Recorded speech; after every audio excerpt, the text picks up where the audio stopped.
season-long journey follows a path to greatness. A destination. A dream. A quest for excellence.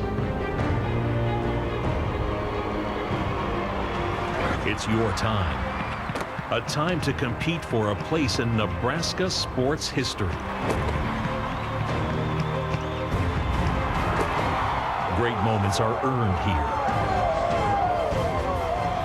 Play like a champion.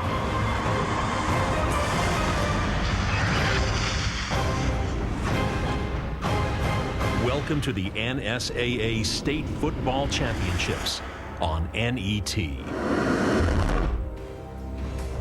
NET Sports, Nebraska's home for sports, is live from Memorial Stadium in Lincoln, Nebraska for the 2011 NSAA Football Championships. And we kick it off this morning in Class D1, the Elgin-Pope Pope John Wolfpack taking on the Guardian Angels Central Catholic Bluejays.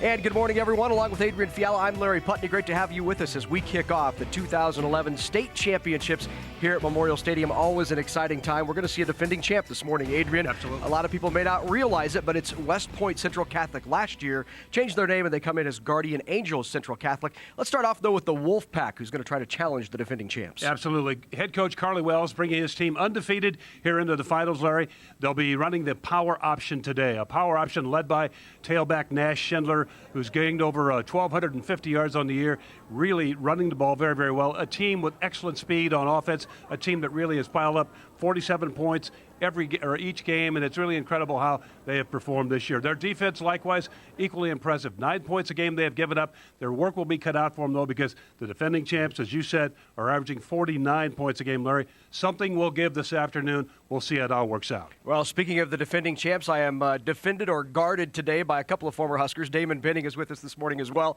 Guardian Angels comes in, as we said, the defending champs, and boy, do they have a special running back. They do, and Nate Haas, he's definitely the man in the middle, both offensively and defensively, and he's amassed over 2,100 yards from scrimmage, and he's kind of eased into this. They backed him down a little bit towards this playoff run, let him heal up a little bit.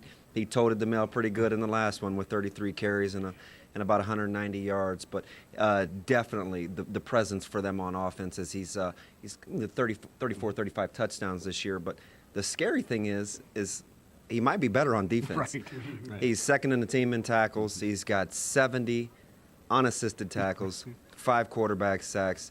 Adrian is correct. Something's got to give. It's going to start with the man in the middle, number 42, Nate Haas. We got a man in the middle down on the field, and that is the fourth member of our crew, John Bishop. Larry, 4 years ago, the town of 700 came together as one, as both the public and the parochial school made it here to the state championships. Pope John won their game while Elgin-Pope lost theirs. Little did they know that just a couple of years later, the two schools would become one. They had already shared the same football field. Now they share the same football team. And just 4 short years after that memorable day for the town of Elgin, the entire city again comes together as one, this time to cheer for just one single team. Elgin-Pope, Elgin-Pope John, now consolidated. And thank you very much, John. They come in at 12-0 on the season. In chatting with Carly Wells, he talked about the entire community and how this really, the co-op between these two teams has brought that entire community together. These kids get to know the guys who used to be on that other team across town, and now all of a sudden it's created a oneness within the community, and it's been really good to see for Elgin. You know, Larry, a lot of times when that happens, and Damon, a lot of times when that happens, there's a difficult feeling, let's put it that way, between the teams and the schools and that kind of thing. But as I understand it, in talking with some of the people from Elgin about their football team, their coach, and whatnot, that really doesn't exist here. These people came together well. The transition has been very, very good. Everybody is happy and proud of what's happened here. The schools are just 3 blocks away from each other, and there's just a community of interest up there that makes it so worthwhile to have this done. So any of those lingering misgivings that sometimes come about in a consolidation, not there. And Elgin Public, Pope John, really doing it well, and now here undefeated and ready to see if they can capture a state championship. If team chemistry is any inkling on how these two teams feel about one another now coming together, then they're just fine, because as they're getting ready to play for a state championship, something had to give. Right. Well, this is just the second year of Elgin-Public and Elgin-Pope, John, coming together, being one team. They've made it to the state playoffs 2 consecutive years. In the second year, they make it here to Memorial Stadium for a championship in Class D1, where they'll be facing a team that's been here before multiple times, Guardian Angels, Central Catholic, the Bluejays, coming in, guys, at 11-1. Their only loss, you go back to the very first game of the season in that annual rivalry they like to have with Howells, because it gets them ready for the season when we play Howells.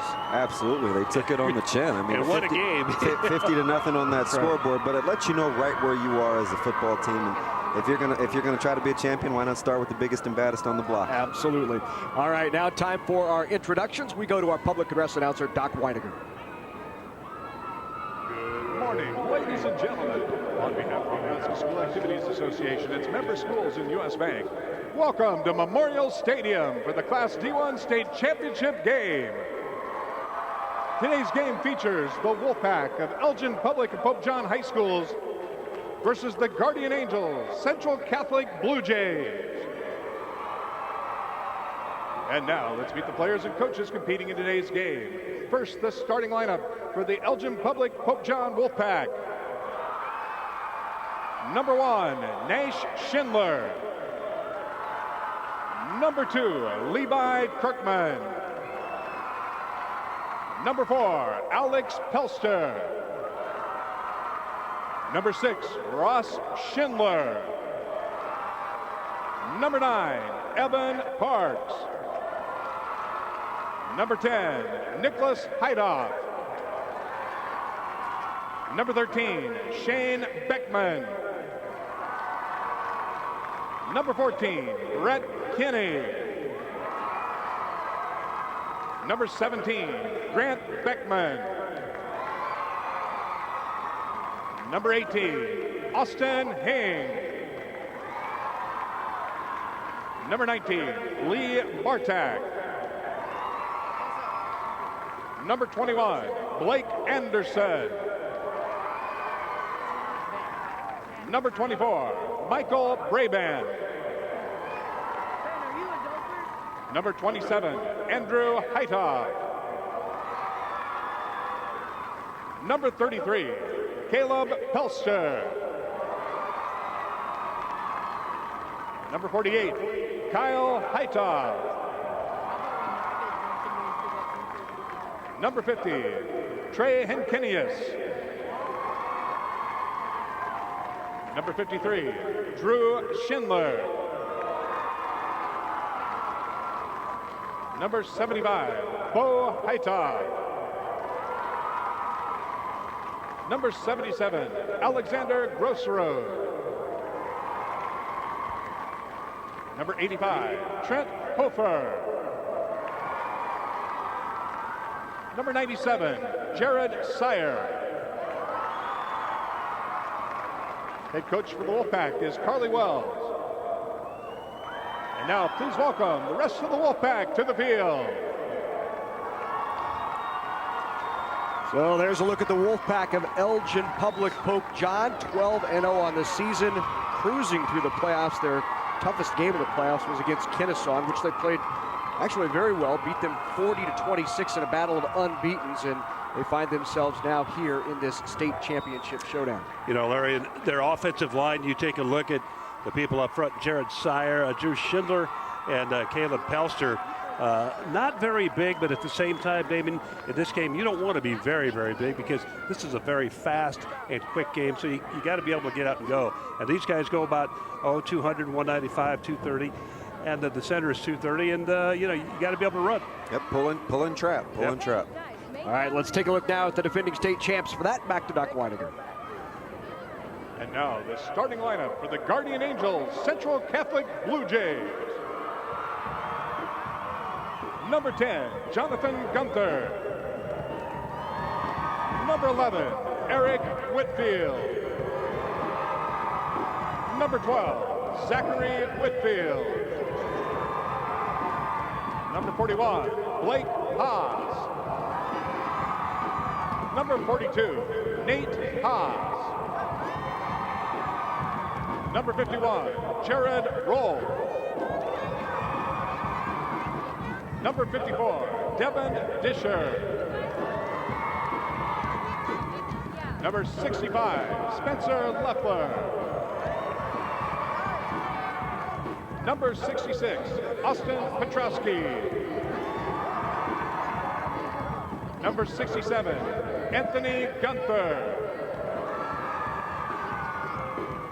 Number 75, Derek Brock. Number 76, Gabe Freyer. Number 80, Anthony Woldrick. Number 88, Riley Simonson. Head coach for the Blue Jays is Dave Ritter. And now welcome the rest of the Guardian Angels Central Catholic Blue Jays to the field. They are the defending champs, knocked off Creighton last year in this state championship showdown. The Guardian Angels Central Catholic Blue Jays back in the championship game for the second consecutive year, coming in at 11-1 on the season. So let's take a look at where these two teams reside. Very familiar with each other. They're both in the northeast part of the state. Elgin-Pope Pope John comes in at 12-0 in Elgin, Nebraska. Guardian Angels Central Catholic in West Point, Nebraska. They come in at 11-1. As we said, their only loss this year to Howells in the first game of the season. And here's how they got here. Pope John and Elgin knocked off South Loop and then Kennesaw to make it this far. And then Guardian Angels Central Catholic beat High Plains 36-18 and knocked off Creighton in a battle of last year's state championship combatants. So it was a rematch in the semifinals. Guardian Angels Central Catholic came out on top 34-28. And now for our national anthem, we'll go back to public address announcer Doc Weininger. And now, ladies and gentlemen, your attention please. Please rise and remove your hats as we honor our flag and our country with the singing of our national anthem. Singing the anthem today will be the Pawnee City School Girls Duet, directed by Mrs. Christy Robinson.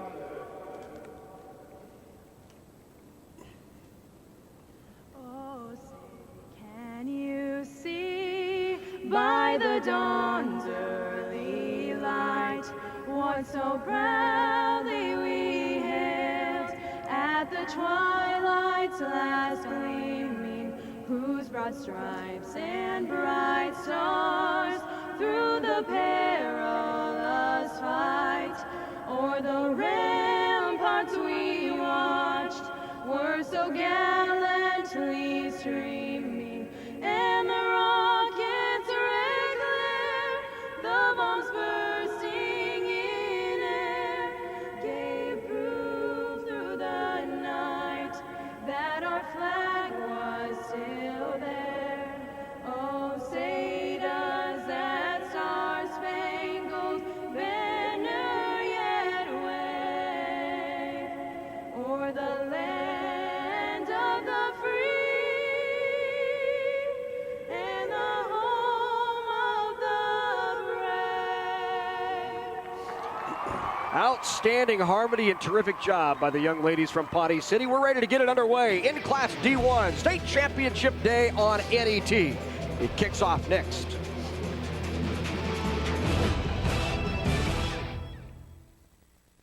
Time Warner Cable is dedicated to the future of our nation's children. That's why we've launched our Connect a Million Minds initiative. We're asking adults to help us inspire kids through science, technology, engineering, and math. And we're achieving this through local partnerships with FIRST. Across the country, Time Warner Cable employees are helping bring FIRST robotics competitions to the areas we serve. The future of our nation and our children depends on math, science, and technology. Visit connectamillionminds.com to find out what you can do. U.S. Bank believes in being a community partner through support of the arts, through education, through sports, both high school and college, and benefiting the community at large. U.S. Bank, committed to the communities we serve. Member FDIC.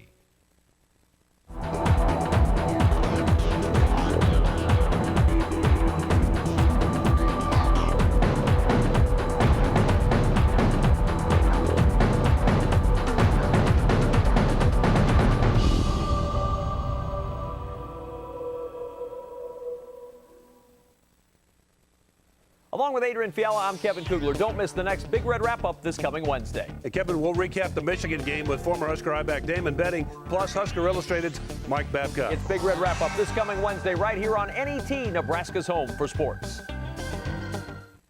Don't miss our live Nebraska Sports Collectors Edition on Tuesday, December 6th, right after Big Red Wrap-Up. It'll be a full hour with special guests like Johnny Rogers and other Husker, Mav, and Blue Jay guests. Plus, you'll have a chance to support NET and get your holiday gift shopping done all at the same time.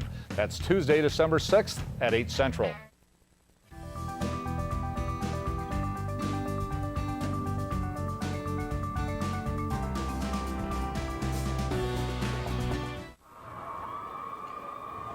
Terrific morning at Memorial Stadium in Lincoln, Nebraska, and a great day for the NSAA 2011 state championships. We begin it this morning in Class D1, and we've got great weather for it. Nice, calm skies. You expect frost in the air in the morning, but we expect to warm up throughout the day. Feels about like 36 this morning, even though temperature is at 26, so sunny and calm, and a great morning for football. Let's take a look at our officials. Ed Erickson, the referee, Ryan Purdy, Chris Kroll, Corey Morris, Robert Brosens, and Rick Stromer is our red hat. He'll be running the time on the sideline for you. So ready to go here in Class D1.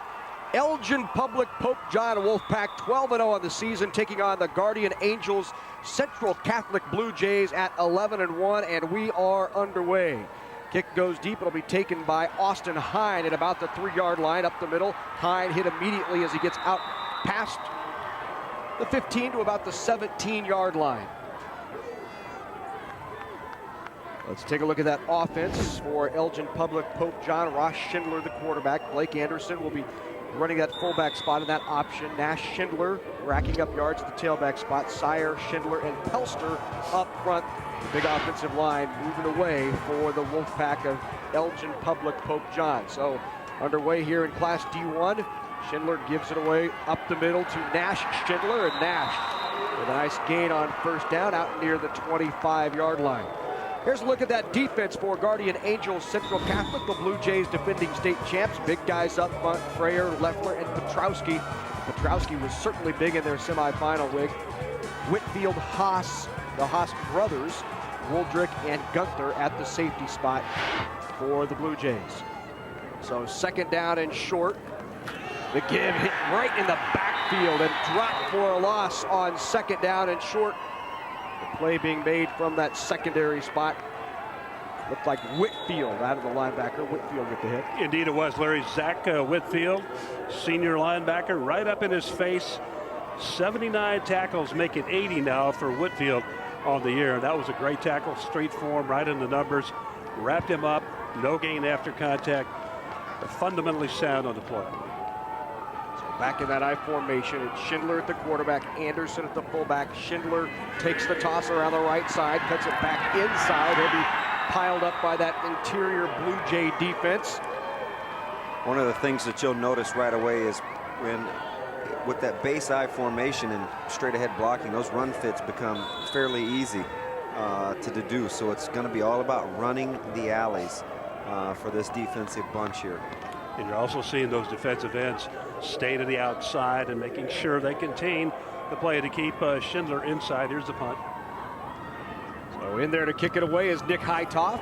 Hightoff with a terrific kick over the head of Whitfield. It goes out of bounds at about the 11-yard line. So a terrific start for the punter, Nick Hightoff, and Elgin-Pope John sticks the Guardian Angels deep in their own territory. Let's take a look at the offense for the Blue Jays. Led by quarterback Eric Whitfield. The running back is Nate Haas. Zach Whitfield is the wide receiver. Woldrick and Haas are the tight ends. Up front, Gunther, Disher, and Brock will lead the way for the Guardian Angels. Offense averages about 350 yards a game, but even more impressively, nearly 50 points as they give it up the middle on first down to Nate Haas, and Haas piled up after a short gain. Look at that Elgin-Pope John defense. First, the guys up front, Sire, Schindler, and Pelster. Backers and backfield, Hightoff, Meese, Beckman, Schindler, and Evan Parks has had a terrific season in the secondary. He has 5 interceptions on the season. So second down and 8 for the Blue Jays. The toss out to Haas. Haas with some running room. Drugged down from behind from that backer spot, Drew Hightock. 122 tackles on the season, makes the play there. Might be a little bit of procedure here. You can see that CC likes to pull when they zone block here. He might not have been on the line of scrimmage. He's a little deep set. That's exactly what it was. And Grant Beckman, number 17 for Elgin-Pope, John, gave ground a little bit, maybe gave a yard or two, but he kept to the outside. He kept to the outside, i.e. keep the play to the inside. Great job by Grant Beckman, the leading tackler on the ball club this year. So it'll back the Blue Jays up. Well, maybe they won't back it up. Are they going to decline the penalty? They are. So penalty declined by Elgin Public Pope John. That will bring up 3rd down and 8. No gain on the play. Gives them a 3rd and long, Larry, that as a defense, anything 3rd and 7, 3rd and 8, anywhere beyond that, you like that sort of situation, especially against a running team, a team that really doesn't throw it that much. So in the shotgun is Eric Whitfield on 3rd and 8. His favorite target, Zach Whitfield. He'll run the keeper to the left side, has some roofs, got a lane, made a 1st down, still on his feet, out past the 30, near the 30-yard line to about the 29, and the first down of the game for the Blue Jays. Even though this is 8-man football, the principle is still the same. When you have a quarterback that can run the football, it forces you to play 8-on-8, and then it just boils down to matchups. As Whitfield gets the crease there, safeties man for man on that quarterback. That's a long run for him. Terrific block out there by Blake Haas, number 41 on the edge, able to spring the quarterback to the outside to pick up the 1st down. So from the 29, 1st down and 10. The toss goes out to Whitfield. Let him a little too much from Eric Whitfield to Zach Whitfield. 2nd down and long. Just trying to get that ball out there quick, make something happen. This 8-man football, game of quickness, as we said at the top. And if you can get out into the space, into the open field, and get a move on the ball and the other players, you can make good yardage. Trying to do that there, but the pass just a little too far out in front. Oh, 2nd down and 10 from the 29 for the Blue Jays. Given the backfield to Whitfield, and Whitfield drugged down from behind by Jared Sire. Sire from that defensive end spot in there along for the tackle. Outstanding job by Sire following the puller. What you want to do is you want to get in his hip pocket. When he gets his head down, you get flat down the line of scrimmage. A lot of times what high school kids have a tendency to do is get upfield when that puller goes away. He did a very good job of being disciplined and running that play down from the backside. So back in the shotgun go the Blue Jays on 3rd down and long. Whitfield will keep it himself. And he'll be drugged down, and Sire one more time coming up from that defensive end spot to slow the play. It'll bring up 4th down. Central Catholic trying to set that play up. Watch here, the spread formation. Pope John thinking perhaps pass. Nope, it's quarterback right up into the middle. But for very little gain, 4th down, now the kick. You see Sire get flat again. He sees the puller go away. He gets down the line of scrimmage. The answer to that for CC might be boot later on. So on 4th down, they'll fake it, throw over the middle. An incomplete pass as it looked like the receiver just wasn't ready or looking. Not sure what that play really was going to be. Little miscommunication, I believe, because it was there. Yeah, it was there, but nobody was looking for the ball. Watch this here. Nobody will be looking for the football. He's thrown it. See, neither one. Oh, he couldn't get clearance. Yep. He couldn't get that was clearance. part of the problem. Maybe the umpire was in the way there a little bit. He was trying to let him get a little bit of space first. It looked like Zach Whitfield was actually looking back there at the last second, but didn't work. So Dave Ritter goes to the playbook early here, but gives Elgin Public Pope John great field position at the 33-yard line. And plenty of running room. Goes Schindler. Schindler in there for the touchdown for Elgin Public Pope John Wolfpack. Well done. You see the short set pull and the kick out. He gets downhill right away. It really messes with your reads when you're used to base blocking. When you get a puller here, watch this crease. Nice kick out. Downhill. Offside guard coming around. Pelster, 33, making that block. Well executed, as Damon said. And you like to do that right away. Ball goes over. You got a nice, good down to go ahead and try to get the long stripe. They got it done. So a 32-yard touchdown strike for Schindler, and now Ross Schindler with the keeper on the 2-point try, and it's good. And Elgin-Pope John on top, 8-zip here early on. Chance right there for Blake Haas to make a tackle to stop that. Watch number 41, blue jersey, right side of the screen here. Right there, has a chance to do it. Can't get it done. Right there, CC just losing the battle mano-y-mano. Elgin able to get a hat on a hat. I like the nice little wrinkle. You know, they've shown a good chunk of the time a lot of base blocking, get a helmet on a helmet, and then now with the little pull game, it changes your run fits a little bit. Well, let's now take a look back at the 2010 D1 State Championship Showdown.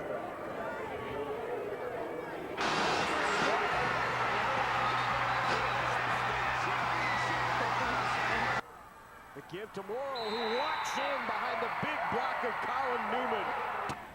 Into Stolp again, nice move. Stolp into Stolp again up the middle.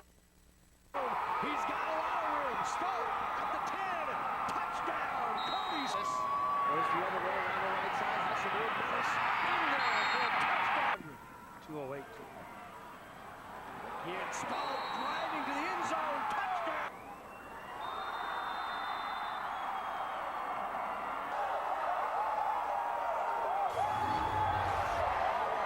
And it was Guardian Angels Central Catholic, the Blue Jays winning the state championship last year over Creighton in what was a terrific game, but back again this year, Guardian Angels. Larry, you think they watched that game last night, maybe? That's right.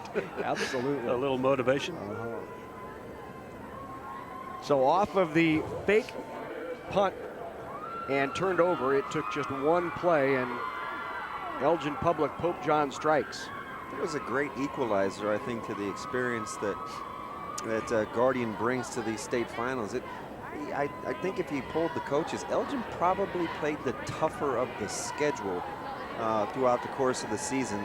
You know, Howell's withstanding, and you know, maybe that could come into play here as Elgin doesn't seem to be intimidated at all by the magnitude of the moment. Well, and Damon, along with that, 6 games they held their opponent to a touchdown or less. In 3 of those 6 games, they pitched a shutout in 3 of them. So they played very, very well on defense, and yeah, maybe that schedule a little bit tougher. So Sire will kick it off in a line drive kick that goes out of bounds, so we'll have a flag, and it will be the Blue Jays ball as they'll bring it out and spot it after the penalty. See how Pope John makes him kick it again, or if they take the ball. See how patient Guardian will be here. A little more success when they spread Elgin out, because like we said, then it boils down to matchups, especially when you can use a quarterback like Whitfield in the run game. It makes you accountable for everybody on the football field. We'll see if they try to match score quickly or stay with the task at hand. So the Blue Jays will take the ball. They'll get it at the 25-yard line rather than having the re-kick. So down now by 8. Look at Carly Wells, the head coach of Elgin-Pope Pope John, the Wolfpack. Guardian Angels offense now back on the field. Eric Whitfield hands off to Haas, who's hit in the backfield. And once again, great play from that interior line of Elgin-Pope Pope John. Excellent backside pursuit. Again, Kyle Heidoff making the play. See him coming around right there. Getting in the hip of the puller. Backside pursuit is 2 plays now. They have been able to shut the play down. Look for bootleg. That's got to be the answer to keep that backside defensive end honest. If he wants to follow the puller, look for boot. So a short gain, they'll call it 1. 2nd down and 9. The toss outside to Haas. Haas looking for room. He's drugged down out of the corner. What nice. We talk about, Larry, we talk about great offensive play by Nash Schindler, but let's talk about defense also. 95 tackles. Watch number 1 right here, coming right at you. He keeps the play to the inside and then steps up and makes the grab for his 96th tackle on the year. Nash Schindler, senior, 5'11", 160 pounds. You saw the ball come out late. They ruled it down, so 3rd down and 7. For the Blue Jays, trailing by 8 here early in quarter number 1. They look up top, has a man out, near a 1st down, out to about the 34-yard line, but it'll be a yard short. That'll bring up 4th down for the Blue Jays. I tell you, like to design here, getting man-to-man coverage out there. Little rub route. We got the out route by the number 2 receiver. Number 1 gets vertical. I don't know if you saw that last replay there. Just defensive end coming on the play, had his arms up, just barely missed making the play, knocking that ball game. One thing I don't think defensive players do enough these days is get their hands up in the air. So they'll go for it on 4th and short. Haas in the backfield, and Whitfield is the quarterback. 4th down and 1, the give to Haas. No. Buried right at the line of scrimmage. He did not get it. Second big play in a row by the defense by Elgin-Pope John. Tell you what, Elgin has done a good job scouting. They are into tendencies. You watch the replay here. They are off on the snap count, and watch them just shoot gaps. You saw Caleb Pelster right there, 33, unblocked on the play, stepped up into the hole, straight up, squared up, hit the ball carrier. Nothing after that. Ball goes over. So the Wolfpack will take over from the 34-yard line. In the backfield, Schindler has room, bounces off one tackle, keeps his feet inside the 30 down to about the 28-yard line. Goes Nash Schindler. Nash 1,200 plus yards on the season, 12 touchdowns. Outstanding lead kick out here by the fullback. You don't get to the edge in the running games out of a 2-back set without having a very good fullback, and right now you're seeing him come into play here as that's his 3rd knockdown of the game already. Blake Anderson getting it done. Very balanced offense for the Wolfpack. In the playoffs, they had 3 different athletes go over 100 yards, and here's Schindler again, this time down to the 20, enough for a 1st down for the Wolfpack. You watch the seal block here on the end by Grant Beckman, number 17. He's the guy who makes the play go here at the line of scrimmage. Tough to see it right there, but 17, Grant Beckman, he's a senior. He made that play go. Wonderful run and 1st down for Elgin. Woldrick's got to take that block head on. He's got to take that fullback on. You can't take the path of least resistance where you opened up a crease there. Schindler gets it again, inside give, ball on the ground, fumble, and it looks like the Blue Jays are on top of it, and they do. Recovery by the Guardian Angels Blue Jays. Coming up with it, Zach Whitfield. Just trying to get more yardage, struggling for more yardage. It looked like that play was, going to get him where they needed to get, but in struggling for more yardage, counter. Just let it go. Just let it go. And you want to secure that football. You want it in that outside arm. Didn't ever really seem to look like he had a good handle on that one from the get-go. Timing was a little bit disjointed there. Yeah, he got grabbed on the right arm really well. Didn't pick up who it was from GA that got it, but excellent work there defensively. They give here to Whitfield. Whitfield tries to get the outside, but again, pursuit. Schindler out there forcing him out of bounds along with Evan Parks. Adrian talked about it earlier. 8-man game predicated on speed and quickness with such short corners, and for the 4th or 5th time today, you've used the term pursuit. Guardian is going to have to make a decision here on how to slow down that backside pursuit. They're getting 8 helmets to the ball. You're going to have to use some misdirection here or a quarterback in the run game backside to keep them honest. So a big turnover by the Blue Jays. Now 2nd down and 6 after a gain of 4. Kept by Winfield, dances through traffic, but eventually piled up by Kyle Heitoff, who's been very active here early on. And before the game today, we talked with Dave Ritter about his starting quarterback, Eric Whitfield. He's a sophomore that really didn't get to play much last year. He played a lot in backup opportunities and blowout situations, and he's matured very well. I don't think we even completed a pass the first game, and he's matured pretty well through the year and has pretty good command of the offense right now. There's a look at Eric Whitfield, 5'11", 170-pound sophomore on the carry. A face mask on the Wolfpack. The incidental type, so 5 yards brings up 2nd down and 1 for the Guardian Angels.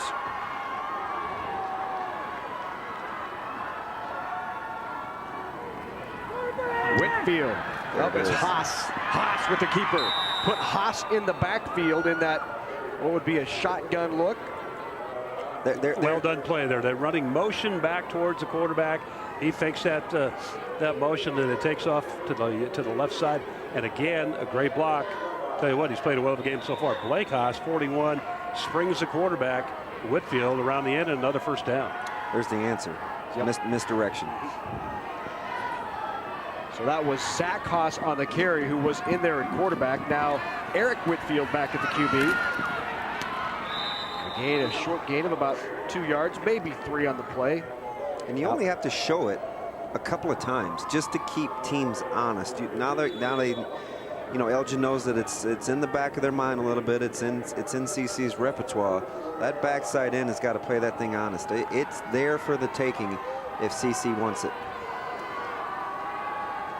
2nd down and 7. Eric Whitfield back at quarterback in the shotgun.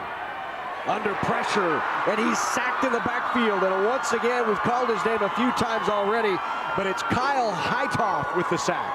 2nd sack on the year for Heitoff, and he came from that right side. You'll see him here, number 48. He's going to keep on coming. There it is right there, just really unabated. Got a little help from his teammate, Caleb Pelster. Both of them finished off the quarterback in great shape. Elgin deciding to heat Guardian up a little bit.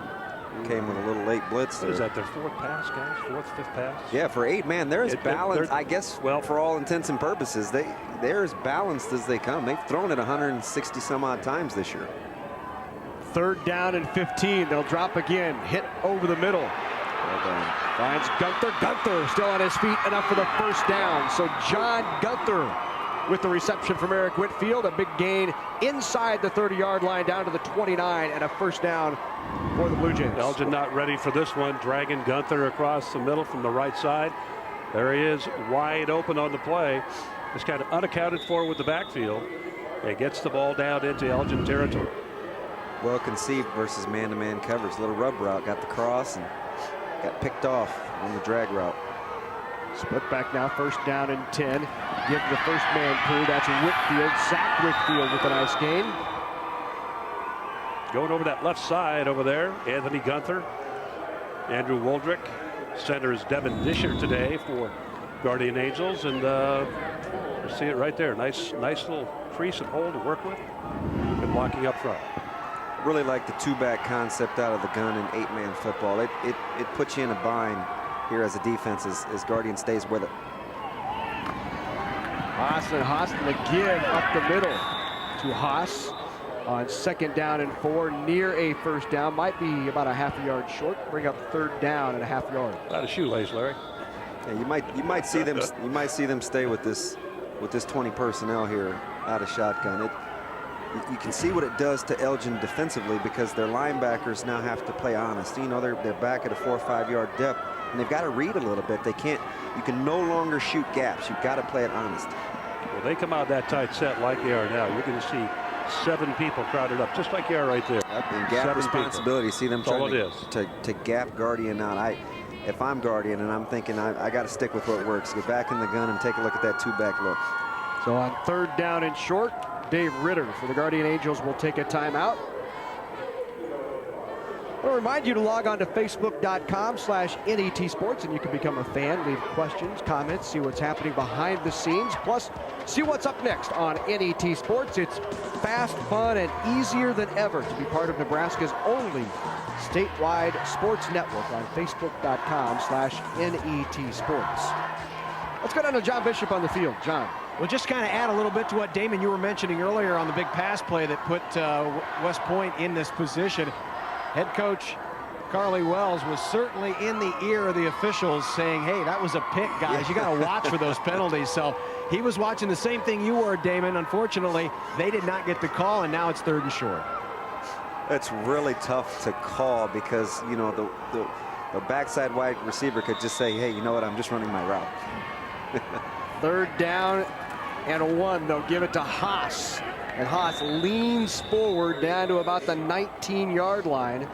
Very near a 1st down. We'll see where the spot is. It's on the other side of the 19. Very close.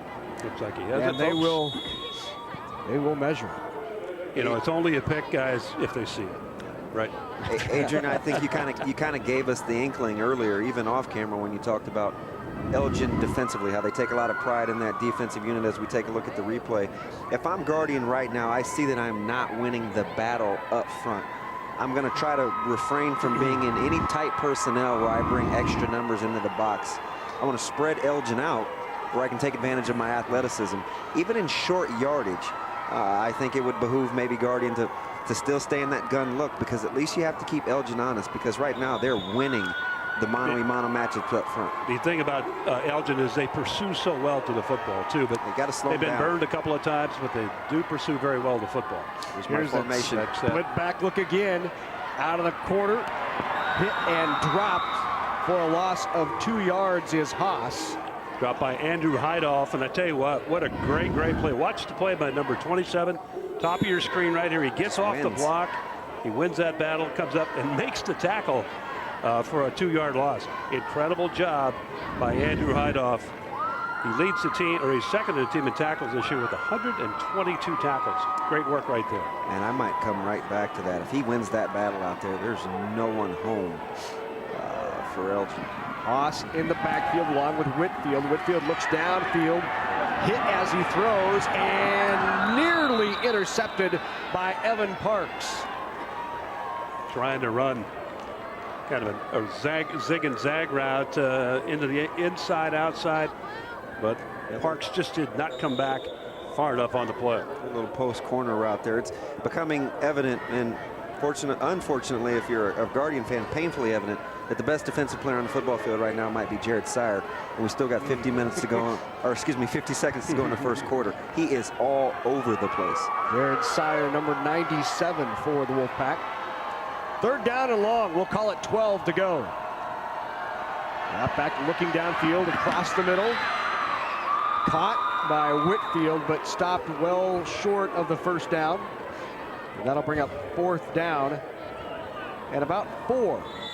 Whitfield trying to shake loose, as Central Catholic did earlier in the ball game, dragging that receiver across the middle. But this time, Elgin-Pope John ready for the play, creating this 4th down play.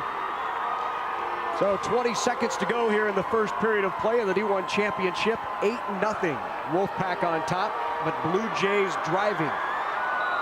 Deep in Elgin Public Pope John territory. They'll go for it on 4th down and 4, and a timeout called again by the Bluejays. Dave Ritter wants to make sure he's got the right play for a very crucial early play. I'll remind you that NET is your ticket to exciting sports action right in your living room. You can help us deliver inspiring sports programming by joining the NET Sports Partners Club. Your contribution helps us to ensure that your favorite sports programs continue for years to come. You'll also receive some great thank you gifts with NET's appreciation for your support. So please log on to netnebraska.org/sportspartners and become a member today.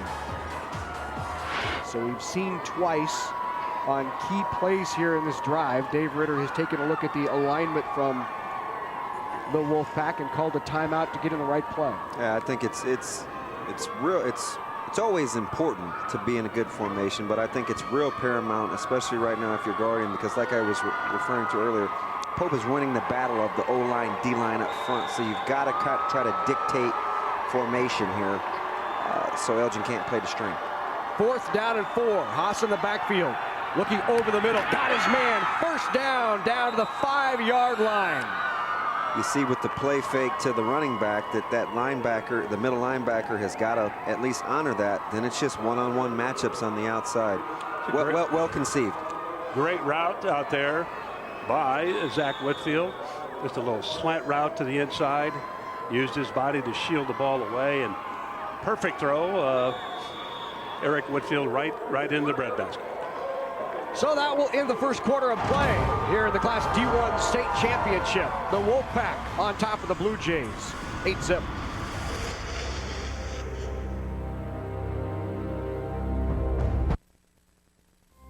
We'd like to say we have the good life in our state. And for more than 40 years, Nebraska Public Power District has kept the good life running smoothly for Nebraskans.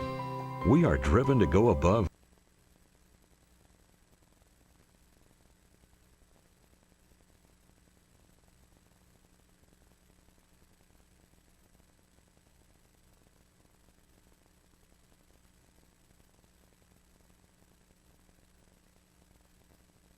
So I was talking to my mom the other day, and she said that there's no way we can afford college.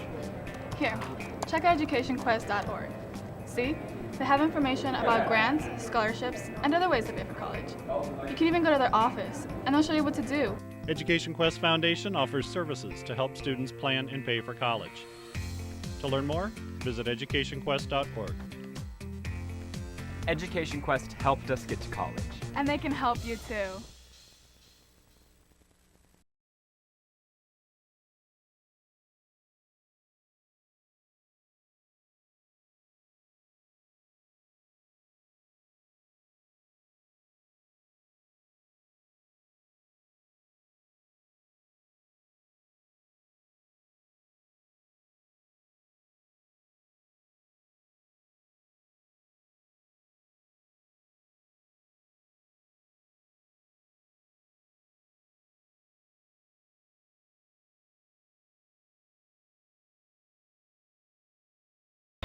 Along with Adrian Fiala, Damon Benning, John Bishop on the field, I'm Larry Putney. First down and goal to go. And a fumble, no flag, as both sides of the line moving early. A little miscommunication down there, and the ball was snapped. It looks, did they signal Elgin? Yes, they did. Elgin Public Pope John recovers it on the 7-yard line. Big turnover by the Blue Jays. Devin Disher, the center, and the quarterback, again, not Eric Whitfield, not on the same page, and snapped the football. He wasn't ready for it, and Elgin alertly hops on the football. They get it. So here we go, first down and 10 for the Wolfpack from the 7-yard line. No run option, stick it in the belly. It stays with the fullback, Blake Anderson. We see the Guardians' answer to kind of that. I don't know if he's necessarily a flex tight end, but the tight end on line of scrimmage is getting a little bit of width to try to widen Guardians' defensive end. But what Guardian has done is they've dropped an outside linebacker. It's almost playing 2-over-1 to try to keep that perimeter under control. So a gain of 3 on the last play. Still in that tight I formation. Pull it out of the belly. Now the option outside to Schindler. Schindler with a first down out of bounds and a flag on a late hit out of bounds. That'll tack on another 15 yards. Great job of ball handling that time by the quarterback, Ross Schindler. He took it down the line of scrimmage. The ball was in the back, or in the belly of the fullback on the play, but just pulled it right out of there. As you see the face mask infraction being enforced right there by Ed Erickson. However, back to the play, again, in the belly of the fullback. He pulled it out at the very last second, headed upfield, and then at the very last second, pitched it to Nate Schindler, and Schindler takes it up. See, right there, it was pretty quick there, but great job by Nate Schindler to catch up to the ball a little bit behind him on the play. Guys, here very quickly, Elgin ran the ball 7 times in the first quarter for 61 yards, did not throw a pass. That's their total, 61. Guardian Central Catholic 23 times running, 78 yards, but 5 of 7, as you said, Damon, throwing the ball quite a bit for them. 43 yards, a total of 121 yards for them. So after the 14-yard gain and a 15-yard penalty, it's out near midfield. Schindler keeps it himself, but he's got room around the left side. Schindler to the corner and drugged down out of bounds by Johnny Gunther. Guys, another big gain for the Wolfpack. Sorry to cut you off there, Larry. I got to tell you, there's so many little nuances up here. At the beginning of the snaps, what Guardian's done is they put 2 bodies over the tight end. So what Elgin has decided, it says, okay, all you have left for our quarterback is their safety. That safety's in the middle of the field. It is a long run for that safety to play quarterback away from the tight end. But well done by Elgin. Caleb Pelster on that block, number 33, took out the end on the play. He sprung Schindler down that sideline. 19-yard gain. Schindler keeps it himself, and this time piled up right at the line of scrimmage by Nate Haas. Haas, 99 tackles on the year coming in. Guardian has got to decide who's got pitch responsibility when they've got the tight end bracketed. Somebody's got to play the quarterback. Somebody's got to get pitch responsibility. That safety is the guy that's got to be the two-way go between the hashes. He's got to go to the left or to the right, depending on the flow of the football. So Ross Schindler, the quarterback. Blake Anderson at the fullback. Nash Schindler at the top of the eye. The pitch is to Nash. Cuts it back inside. Hit hard right at the line of scrimmage and driven back.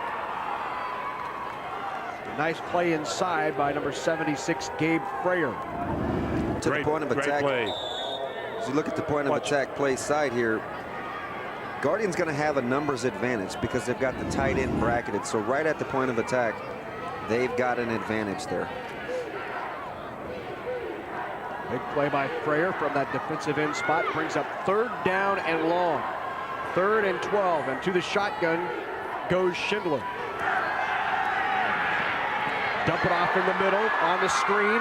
Room to run. 1st down and still on his feet. Inside the 10. Down to the 5-yard line. A big gain by the Wolfpack. Number 27, Drew Hightower. You know, when you feel it coming up front there defensively, you need to sit back and try to take care of the screen. But that did not happen with that front line of Guardian Angels that time. They just kept coming and coming. Great job, well executed. About as good a time to call that play as you can have for that 1st down. So well done by Elgin-Pope John. And now they're knocking on the door about 5 yards away. One way to stop screens with D-line. You feel that you got to sit it. You got to sit out. You can't go. We call that redirect. Get to the fullback up the middle. Touchdown, Blake Anderson. 23rd touchdown on the year for Blake Anderson, one of the top rushers on the ball club. He takes it in, the junior, 5'9", 160. Takes it over that left side. Hug that down block. That's well done, young man. I tell you what, it's only fitting he should get a touchdown because he's done a lot of the yeoman-like dirty work thus far. And credit those guys up front, Beckman and Sire and Schindler, Drew Schindler on the play. 7 plays, 73 yards. Took 2 minutes and 35 seconds. Now they'll go for 2. Kept this time by Schindler, and Schindler in there follows the block of big number 21, Blake Anderson. And in there for the touchdown, 16-0. So a long drive off of the turnover, a 75-yard march downfield by the Wolfpack when it looked like the Blue Jays were about ready to tie it up. Take a look at this down block. Nice. He did a nice job of not getting whipped. It's become real evident how this game is going to unfold. It's going to be the power and strength of Elgin up front on that offensive and defensive line versus the athleticism and quickness of Guardian. They've got to take better care of the football to put themselves in a position to do that. Well, it's time now for NSAA Championship Trivia. Just be the first person to email the correct answer to sports@netnebraska.org, and you'll win a Big Red Wrap-Up t-shirt size XL and the new Wrap-Up logo mug.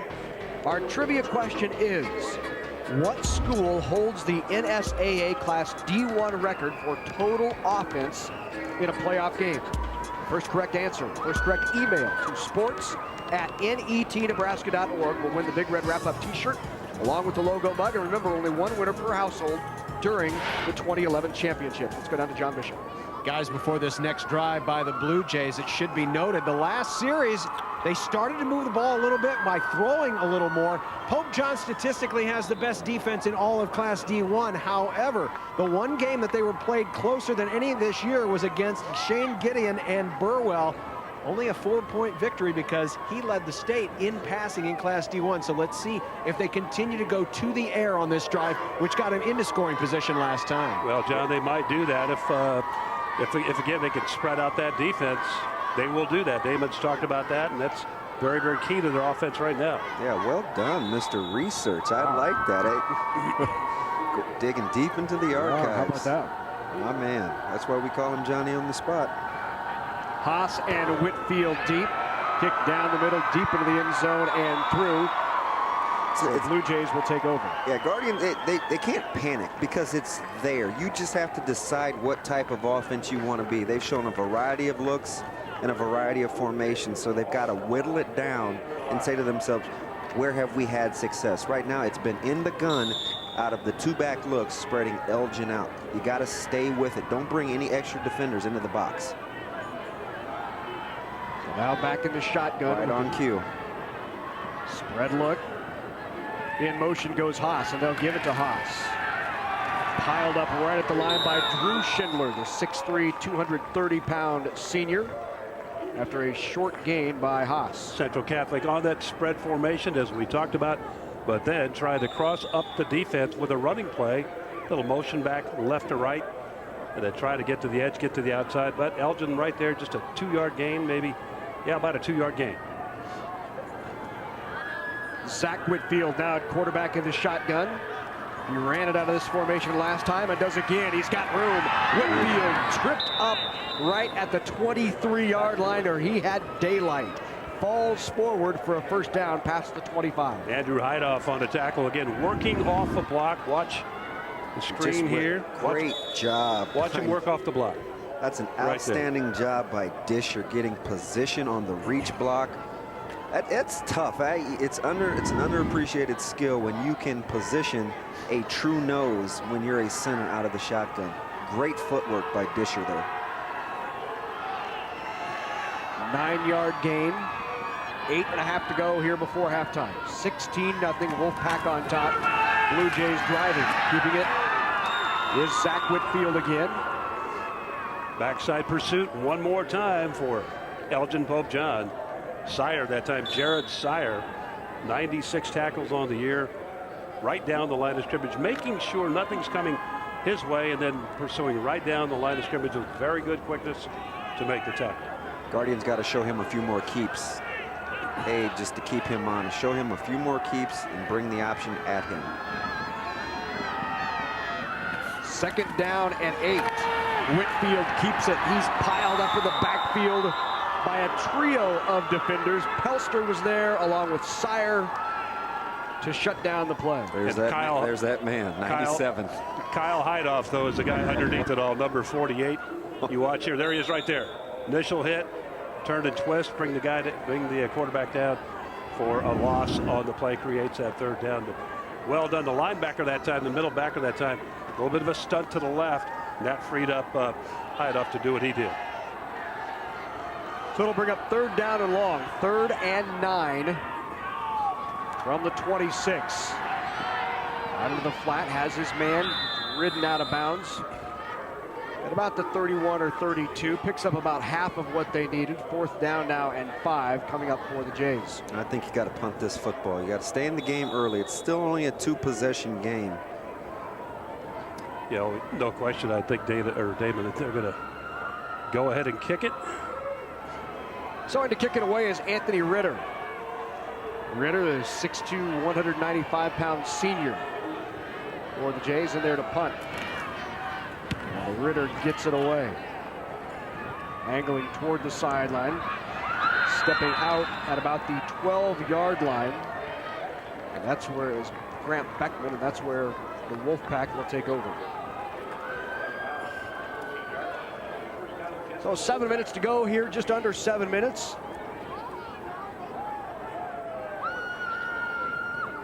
(16-0) Elgin-Pope John.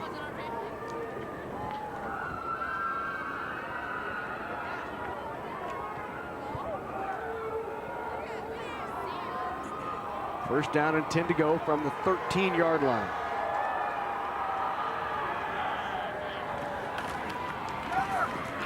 Tripped up in the backfield for no gain is Nash Schindler.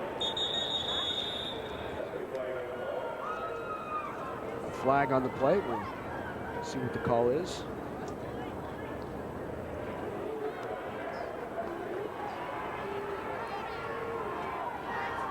And the offense will be called for holding, so that will back them up deep into their own territory.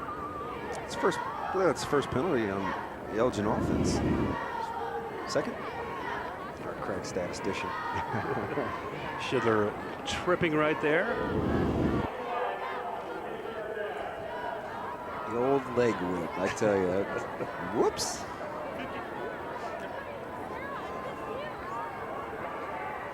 So right now, this is the first time that Elgin has been off schedule as an offense. We'll see how they overcome it. Little wing set here. So 1st and 17. They keep by Schindler. And Schindler with a nice gain out past the 10 to about the 13-yard line. Pickup of 6, bring up 2nd down and 11. Little veer look here. Yeah, a nice block right there by Jared Sire. We've talked about him on defense quite extensively today. Now he steps up and plays that left guard position. Gets that good block. Springs the quarterback over the left side. They'll call it a gain of 8, so 2nd down and 9 to go from the 13. Make it 14-yard line. Dropping back the pass, looking downfield is Schindler. Got a man out there just off the outstretched hands of Grant Beckman. First pass, open, just off the fingertips. I tell you, into coverage too. Watch this. Really, that was an outstanding job by Blake Haas to stay with a receiver there. That play action can be tough because it climbs on you in a hurry. Well, you really know, good job by Haas staying with him. Central Catholic really not looking for pass at all today. They're just trying to stop that run, and of course Elgin-Pope John trying to get it out from under the shadow of their goalposts. I guess the shadow's going the other way right now, but close to the goalpost. 3rd down and 9, under pressure, dropped for a big loss. Zach Whitfield in there for the sack. Got a flag down here. We're going to get him on the face mask too. So. We'll see if it's inadvertent or not. Zach Whitfield very, very quick off the football, off the snap. And it looks like, are they face mask or horse collar? We understand perhaps it's horse collar? Oh, I don't, yeah. It's a personal foul too. That one hurts. Yeah, he had him by the head there. Yep. That's as good as that's a turnover. I mean, you go from a punting situation to an automatic first down. That rings up. It won't show up as a turnover, but I'm telling you, that's one less possession that you'll have if you're Guardian. Let me tell you, Coach Ritter is not happy. Obviously, he needs opportunities. You can't score without the football unless you're going to create a takeaway here. If they punt out of their end zone, you're going to get the ball midfield or better in this situation. Here we go. 3rd down and 3. And it was given to the fullback Blake Anderson after a thought or two about keeping it himself. Well, I tell you, Guardian has this defense well to the tight end side. If we take a look at the replay, we'll see how that tight end is bracketed. So the outside linebacker will take dive or ball to him, while the defensive end will have to handle the tight end. If I'm Elgin, I'm going to think to go weak side away from that, creating a 4th down here. But in that play there, Damon, the fullback just did not want to give the ball up, so he had as much to do to stop that play as anybody. Hightoff gets the punt away, so the Blue Jays do force the change of possession. Return by Whitfield, and a nice return, but a flag on the play. It may be coming back as it goes into Wolfpack territory. I don't know. He might have had he hit him in the shoulder, but his head looked to be in front. I know our guys in the truck do a great job. They'll get us a shot of that, but that, no pressure, fellas. But looked like he had his head in front there. One more look. Here it is again. The return by Whitfield. Let's take a look. Ooh. Yeah. That's close enough. That's close enough. Was that Woldrick? Woldrick, yep. Woldrick on the block. The 1st down. So they'll back him up, and the Blue Jays will have the ball. 1st and 10 from the 24-yard line. Down by 2 touchdowns, 16-0.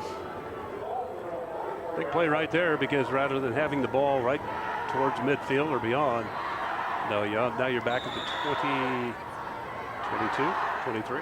24, right in there. Inside 5 minutes to go here in quarter number 2. Whitfield back to pass over the middle. Had his man through his hands of Blake Haas. Tight. Let's go down to the field to John Bishop. John. Guys, we didn't see him the last couple of series, but Derek Brock, number 75, their big right guard, 6'8", 315 pounds, back on the field. You notice they threw over his side, giving his quarterback plenty of opportunity to take a look. And as we speak, he now comes back off the field, but have not seen him as much. A lot of the running yards they've had this year has been behind number 75. Goodness. That's a big boy. That's a big large kid. individual.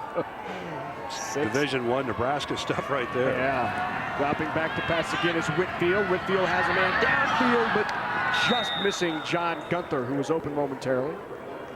Spreading that field out again to try to get that passing game regenerated as Guardian Angel Central Catholic, but the man is there, the man is open, but the ball just a little beyond reach. Whitfield Get that. Just a little off his game right now, and he's just missing some open receivers. We'll see if he can calm down and regain his composure here. He's got some guys running open. Get down right here. You don't want to give the ball over. 3rd down and 10. Whitfield again across the middle and dropped.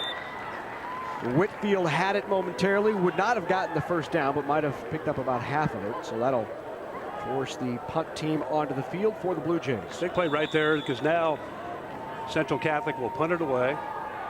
Elgin-Pope John will have two objectives in mind. Get the touchdown, but also burn as much time as you can. And if they get a touchdown on this drive, very significant in the minds of Guardian Angel Central Catholic. So in to punt it away. And toward the sideline, at about 25 is Gunther. And running into the kicker. Boy, he took that. He took a good shot right there. He was vulnerable. Elgin-Pope John just barely missing blocking the punt, but they didn't barely miss the punter. Yeah, might be. We'll see if they go with, is that a running into or roughing? I got to think running into, but we'll see the call on the field. Johnny Gunther was the punter.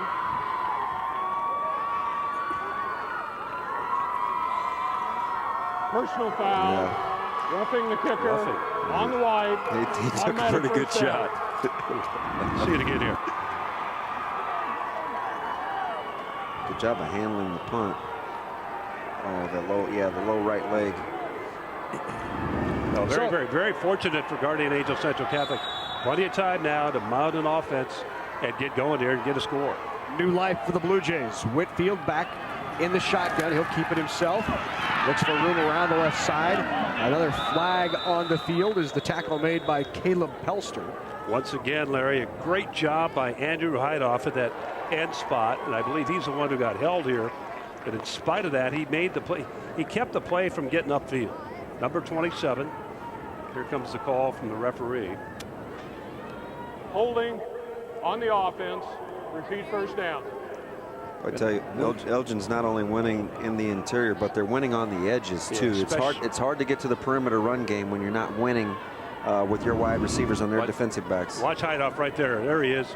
He gets held, comes off, slows the play down, and lets his teammate make it up from the corner. But Andrew Heidoff really played well here in the first half.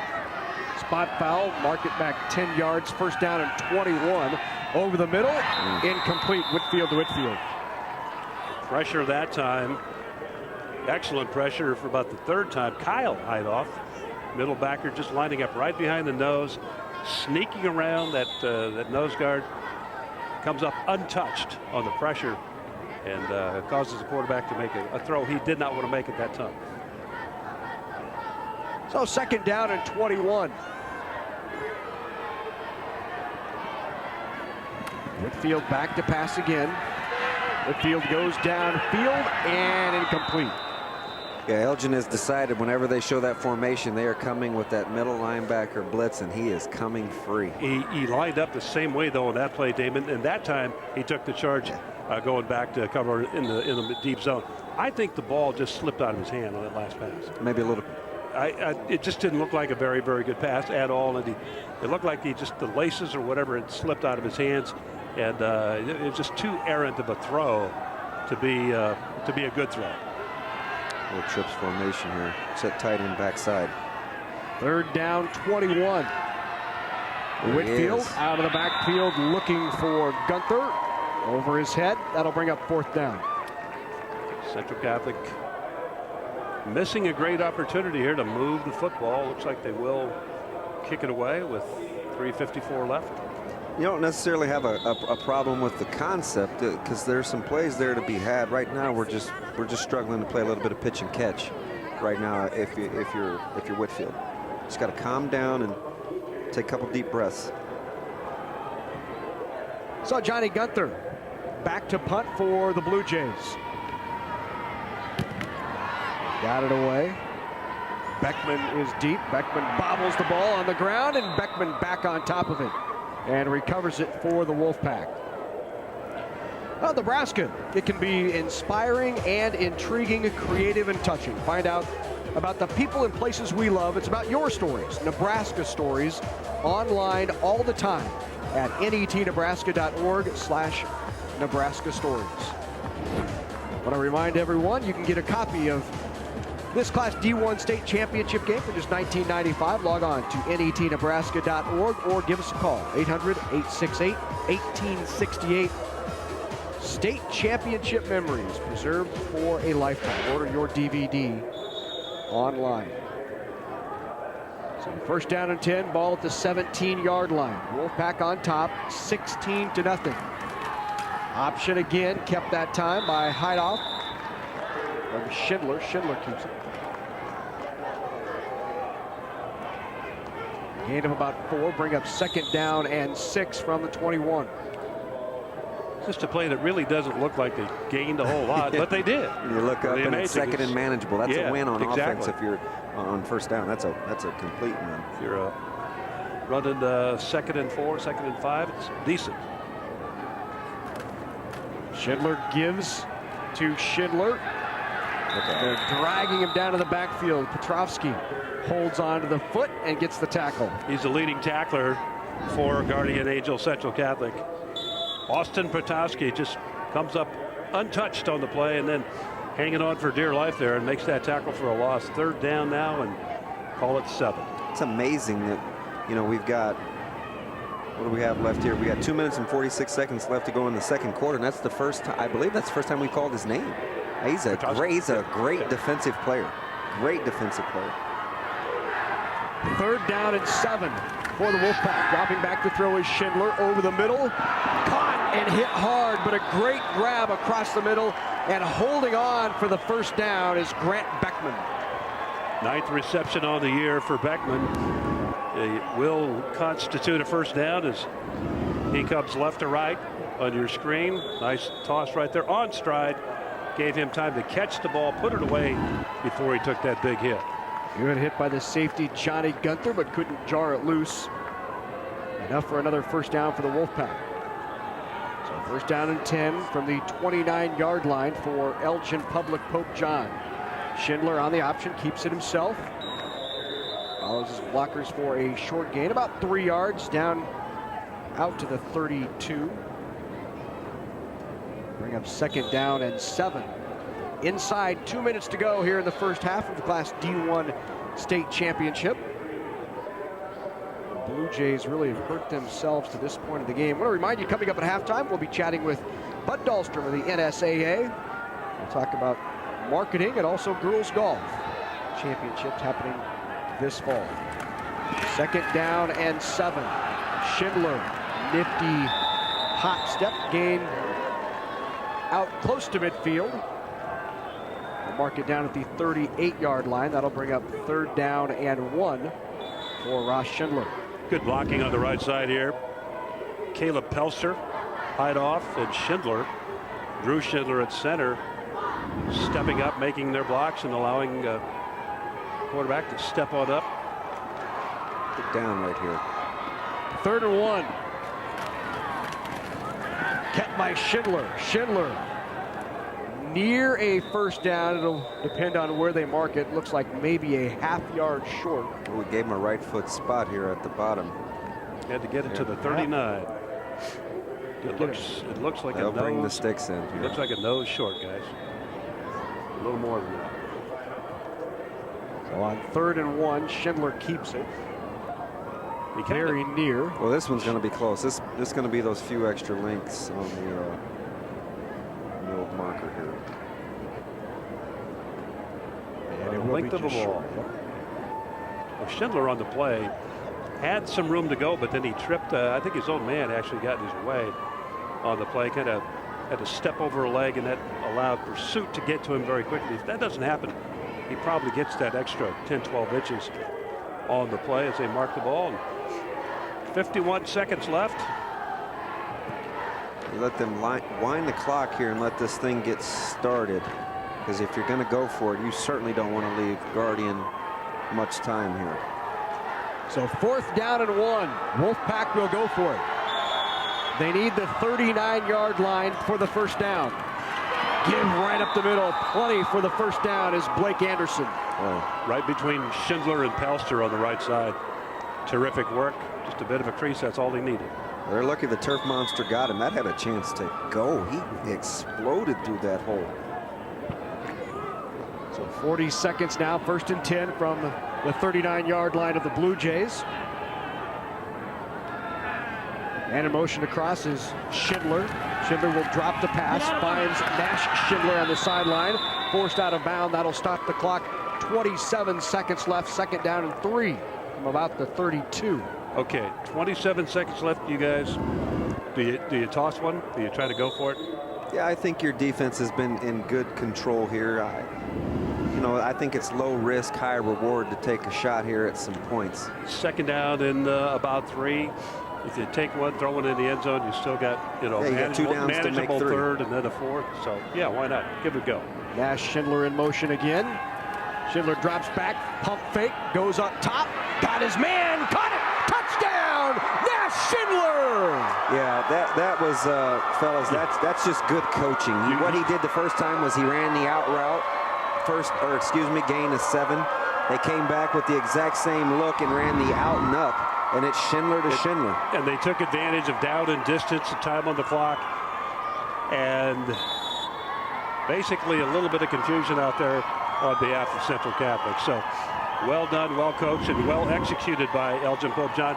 And what may be a very tough blow to Central Catholic here as this quarter ends. Well, if body language is any indication, Nate, I think you're right. So they'll go for the 2-point conversion, now up 22-0 here in the first half. The give to Anderson up the middle. He'll be stopped short, but what a big blow right before the halftime with 19 seconds left. A 32-yard strike, Schindler to Schindler. I tell you, you think Coach has a list on how to get Schindler the ball? Well, it took nearly 2 quarters before we had the reference. So. I want to remind you, NET News focuses on quality, in-depth reporting. Now you can turn to NET News for the daily signature story to hear what's important to Nebraskans, from state government to education to the arts and beyond. Each day, you'll hear one topic from multiple angles. NET News' signature story, weekdays on NET Radio and online at netnebraska.org/news. NET News. There's more to the story. 9 plays, 63 yards, 3 minutes, 21 seconds, culminating with a 32-yard touchdown pass to Nate Schindler. And not only is he a great rusher and a great tackler, but he also catches the ball very well. Leading receiver, actually, on the ball club this year. Add another one to the column. So you chuckled, Larry. So you don't think they have a list? I think he has a long list of how to get Schindler the ball. Both Schindlers. I'm not sure what he calls that list, but I'm not going to guess either. I'm not either. Damon? No. Haas and Whitfield back deep. The ball will sail through the end zone off the foot of Jared Sire. And this first quarter, guys, has been all Elgin-Pope. John, you go back to the drive that the Bluejays had to tie it, possibly going in to tie it up. They fumble it at the 5-yard line, and the Wolfpack drive 75 yards the other way for the touchdown to take a 2-touchdown lead. Yeah. Big moment. Huge moment there. Absolutely right there. Critical moment in the football game for Elgin-Pope, John. The Wolfpack striking at the right time to really try to take some of the mental picture out of the opponent. Give up the middle. That will be the last play of the first half as the Guardian Angels of Central Catholic will go into the halftime trailing by 22. So first half of play complete in the Class D1 State Championship. It's Elgin-Pope. Pope John, the Wolfpack, came in at 12-0, undefeated on the season, and they lead it at the half 22-0 over the Guardian Angels, the defending state champions in Class D1.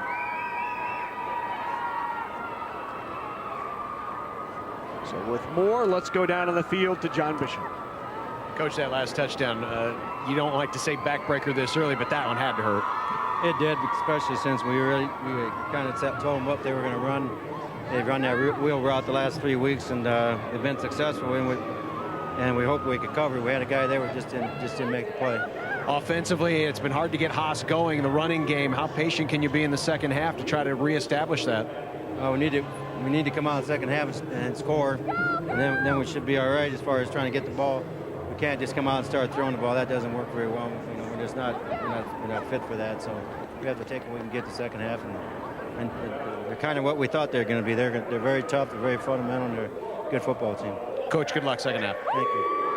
All right, thanks, John, and thank you to Dave Ritter for spending a few moments with us. We are at half of the D1 State Championship, 22-0, Elgin-Pope John. Animal agriculture is vital to Nebraska. Livestock production not only contributes to our food supply, but also helps our rural communities. Livestock provides revenue for schools, creates jobs, supports Main Street, and enhances the future for farm families. The Nebraska Soybean Board's Animal Agriculture Initiative works to encourage growth of responsible livestock enterprises to benefit agriculture and Nebraska. Every day here in Nebraska, you work hard to build a life for your family and take care of them. You do your part, and we're working hard to do ours. We're Blue Cross and Blue Shield of Nebraska.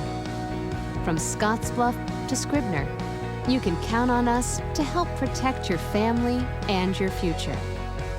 Today and tomorrow, we're here where you are, and we work for you. You're watching NET Television.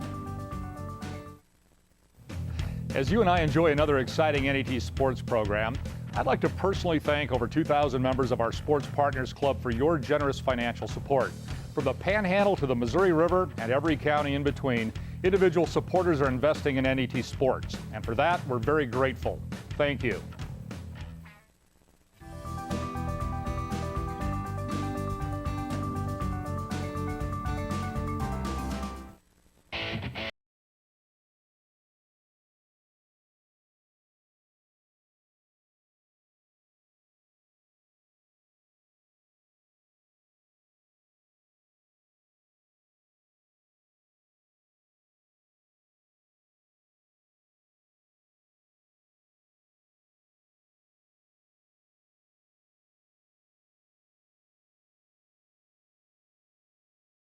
First state championship of the day in Class D1. It's Elgin-Pope John Wolfpack on top of the defending state champion Guardian Angels Central Catholic, 22-0.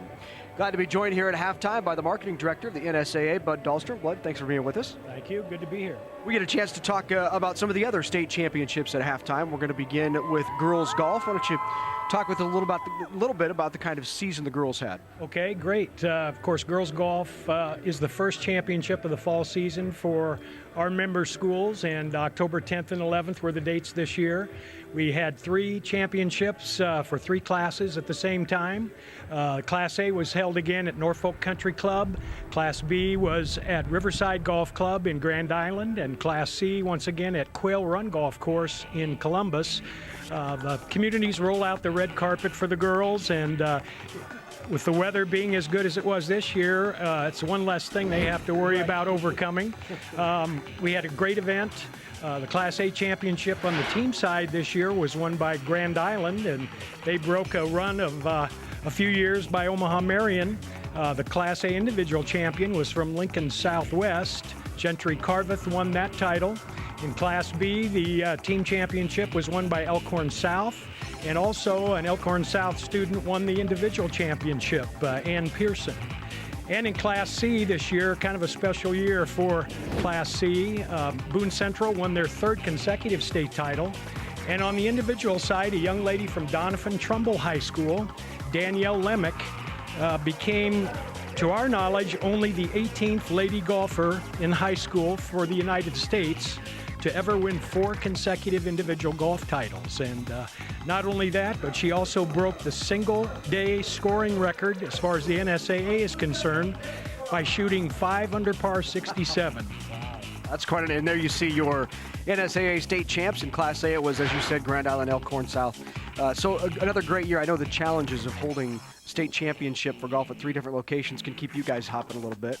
It does. The volunteers that we rely on are significant, and they come out and do a great job, and a lot of them spend 2 days. Some of them take off work to help us, but we plan the same pretty much every year, and it turns out very well usually. I know in your job as Director of Marketing for NSAA, you find ways to stay busy.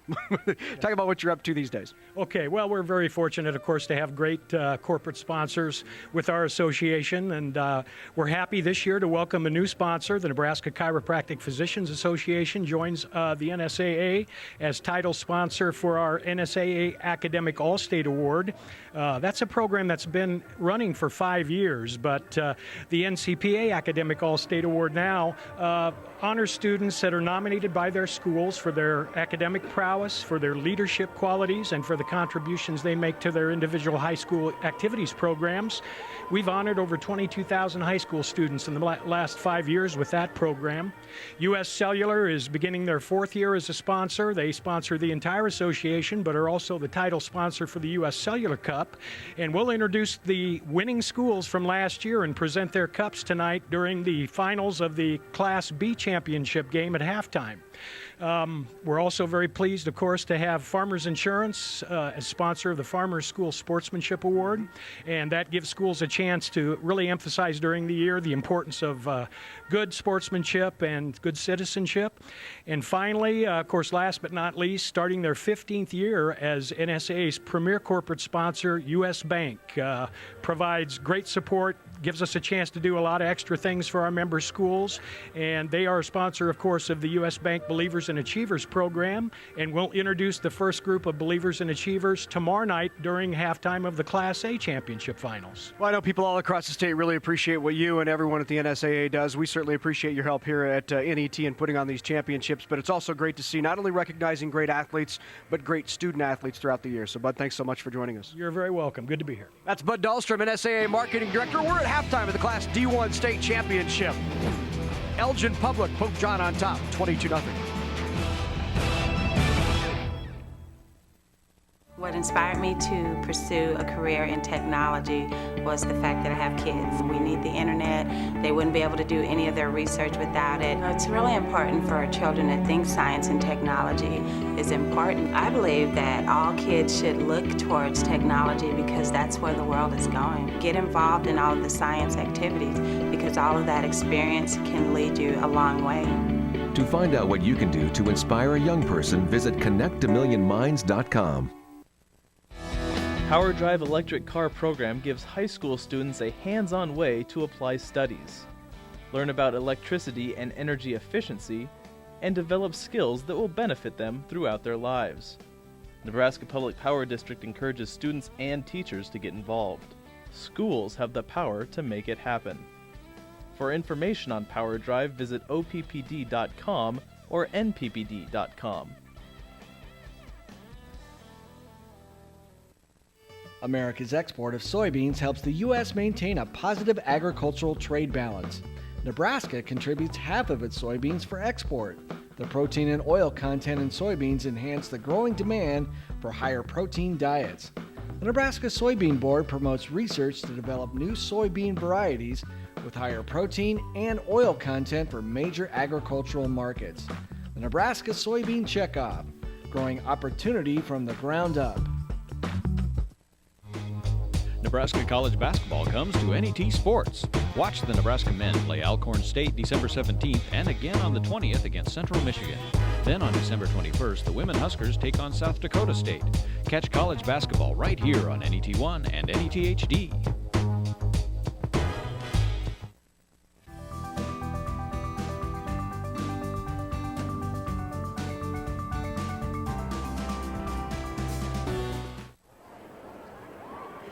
Along with Adrian Fiala, Damon Benning, John Bishop on the sidelines, I'm Larry Putney. Great to have you with us here at Memorial Stadium for the first of 3 state championships today, the first of 6 over the next 2 days, as we will crown state champs. We start in Class D1. Let's take a look at the highlights from early on. And early on, the Jays were moving the ball early. Whitfield here with the carry. Zach Whitfield on the catch right here, and incredible work early. They run the ball well, throw the ball well, Larry, but they kind of got away from that. Good job right there by 66 Austin Petrowski. We mentioned his name a few times. And now here comes Nash Schindler for the touchdown, their leading carry. And Schindler's, both of them had a great first half. And this was the big play with just 19 seconds left in the first half. It was Schindler to Schindler for the touchdown to make it 22-zip. It remains to be seen whether or not that was indeed a backbreaker for the ball club. We'll see how that goes here in the first part. There you see the halftime stats. 114 yards for Elgin, along with 60 yards passing, a total of 182. And that's kind of a unique number, 4 or 5 passing, Larry. They don't do that much. And then for the Blue Jays, just 52 yards rushing. Again, Elgin-Pope, John, we knew they had a great defense. 50 yards passing. It fits in with what their numbers are for the year. They've been very, very stingy on defense with respect to rushing and passing and just giving up 9 points a game. So right now they're pitching a shutout. They did that 3 times during the regular season and limited 6 teams to a touchdown or less through the course of the year. Well, first half belonged to Elgin Public. Pope John, the Wolfpack in control, 22-0. When we come back, we'll see if the Guardian Angels can answer.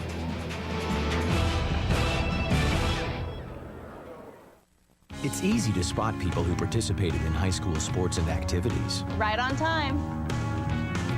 They learned important lessons like leadership, teamwork, respect. Hey, our meeting moved to 10.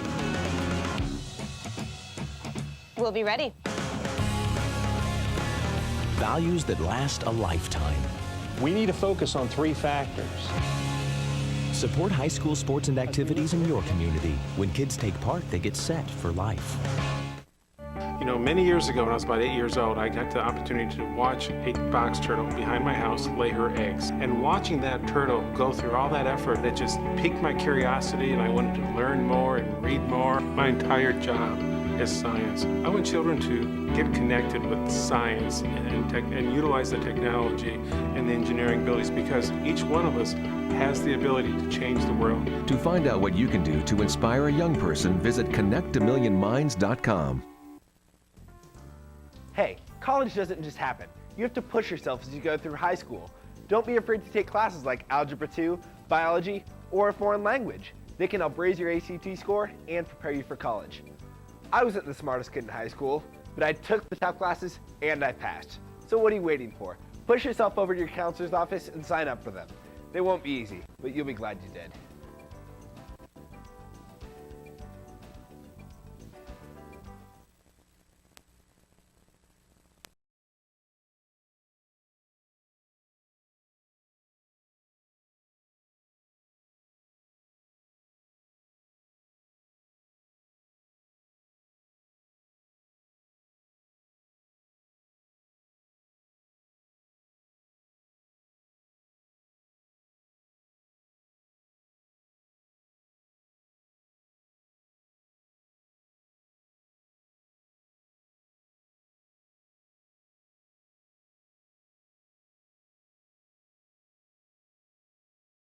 Welcome back to Memorial Stadium, the Class D2 state championship. Elgin Public, Pope John on top, 22-0 at the half with the head coach. Let's go down to John.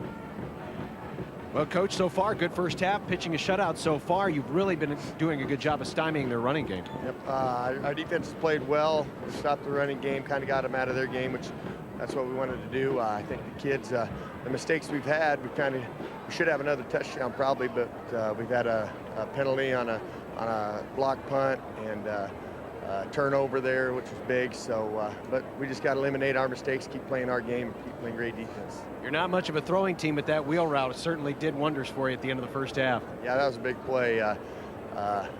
We never ran that play before, and we seen that guy was coming up hard, so we just called it and went with it and tried to loosen him up a little bit, but it worked out. And it was a great play by our quarterback and Schindler. All right, good luck second half. Thanks. Always love when they draw it up in the sand, right? that's why they have that sand and turf down there on the field. You can just draw it up in the sand down there. I love it when the coach says, we've never run that play before. And here in the state championship game, they run that play and get a touchdown. For Elgin Public, Pope John, their leading ball carrier, Nate Schindler, 10 carries for 67 yards, 2 touchdowns, 1 rushing and 1 receiving. Their quarterback, Schindler, 4 of 5 for 68 yards and a touchdown pass. For Guardian Angel Central Catholic, Nathan Haas, their leading ball carrier this year, 12 carries for 23 yards. They've really put the clamps on Haas. Today has Elgin Pope John. And then Zach Whitfield, their quarterback, 8 carries for 39 yards today. So it's been mostly all Pope John defense today. They've really played well, and of course that 0 on the scoreboard attest to that. So again, Guardian Angel Central Catholic really has their work cut out here in the second half. Well, we talked about, late in the first half, the biggest moment in the game when the Blue Jays were getting ready to score, and the turnover late, and then Elgin-Pope John drives it the length of the field to score, really flipped the score. Yeah, it did. And I think one thing, if you're Guardian, you got to stay the course, because I think with the score, even though the score says 22-0, I still think you can boil that first half down to about 4 or 5 plays. And when you can still do that, then you know you're still in the thick of things, because if you flip a couple of things around and the scoreboard reads much different, what you better start to be able to do as you start this second half, though, is how are you going to control Elgin up front? Are you going to do it by formation or by play scheme? Well, I want to remind you, Big Red Wrap-Up won't be seen at its regular time on Tuesday night this week due to the NSAA Football Championships. Instead, the wrap-up can be seen on a Wednesday night with special guests, is this right? Damon Benning, as well as Mike Babcock, along with Sean Callahan. Plus, we'll look ahead at Friday's game with Iowa, the Huskers' new Thanksgiving holiday Big Ten opponent. Join us for Big Red Wrap-Up this Wednesday, 7 Central, right here on NET1 and NET HD.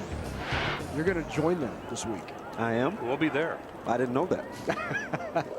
that is news to me. I better make up something good to say. Get your preparation done, David, because we'll be asking you the hard questions. I'm all over Wednesday. It's always after a loss. You guys ever going to be nice to me? I don't think so. So give us a sneak preview here, Damon. What are you going to talk about on Wednesday? What was the key to this past? Well, I think number one, you got to start with the offense's inability to hang on to the football, and I understand, hey, the defense has got to get stops and things of that nature, but offensively, that left a lot to be desired. Michigan is not the '85 Bears. You know what, Damon? I said all week, said it on Wrap Up last Tuesday, said it all week on the radio. The biggest key in my mind was whether or not Denard Robinson would have the best game of his season. He did. He did. And as I said, if he has the best game of the year for him, it'll be a huge challenge for Nebraska to win. Well, he had the best game of the year. It was a huge challenge for Huskers to win. They didn't. But again, holding on to football, all the fundamental things, they were not there. Fundamental errors and breakdowns were there. So Wednesday night, it'll be there.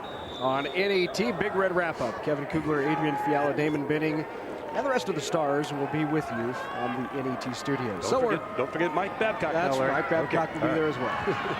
So we're underway here in half number 2. The Blue Jays will get it to start things off, and a nice return by Haas out past the 25 to about the 27-yard line. I want to remind you, it is a day long of state championships coming up this afternoon at 2:30. The Class D2 state championship. No surprise to see that top team in there once again. Howell's Bobcats and the Sargent Bulldogs today at 2:30 Central on NET1 and NET HD. We'll have complete coverage of all of the 2011 NSAA football championships right here on NET. Guys, this is a big series for Central Catholic. They have got to come out and establish themselves. Here comes the play, and that goes nowhere. But they really, Damon and Larry, they need to come out and show Elgin-Pope John that we've got it, we can do it, and do it right now. And if they don't do something well here in this series, I think it's going to be a long second half for the Blue Jays. Yeah, I just really think you have I think the only way Guardian can control that front three of Elgin is to use misdirection and spread them out. Otherwise, it's going to be a long half. 2nd down and 10 after no gain on the first play. The give is to Whitfield, and Whitfield tries that left side, battles for a few yards, but not much there out to the 30-yard line. Still not winning out there on the edge, are they, Adrian? Well, you've got to spread it out. We talked about it. You talked about it. I talked about it in the first half. Spread out this defense. When they're in tight like that, they flow so well. They're so quick. They pursue to the ball so well. You just got to spread them out and then find a crease and get upfield. So 3rd down and 7 here early in the 3rd quarter of play. Back to pass is Whitfield. Looks over the middle, under pressure, and dropped. Caleb Pelster from that defensive end spot with the sack. That'll bring up 4th down. He had 7 this year, did Caleb Pelster. Make it 8 right here, number 33. Gets off the block, twice off the block right there, and Again, the coverage was so good downfield. Yeah, the proverbial coverage sack. Yeah, just could not throw the football. Gave Palliser the opportunity to pick up another sack. And here comes the punt. Unfortunately for Guardian Angel Central Catholic, they have to punt it. So Johnny Gunther back to punt. Dribbles back there. He scoops it off the turf and gets the punt away. It'll be taken by Beckman at the 23. Beckman along the far sideline, out past the 30 to the 33, maybe 34-yard line, and that's where the Wolfpack will have their first possession of the second half.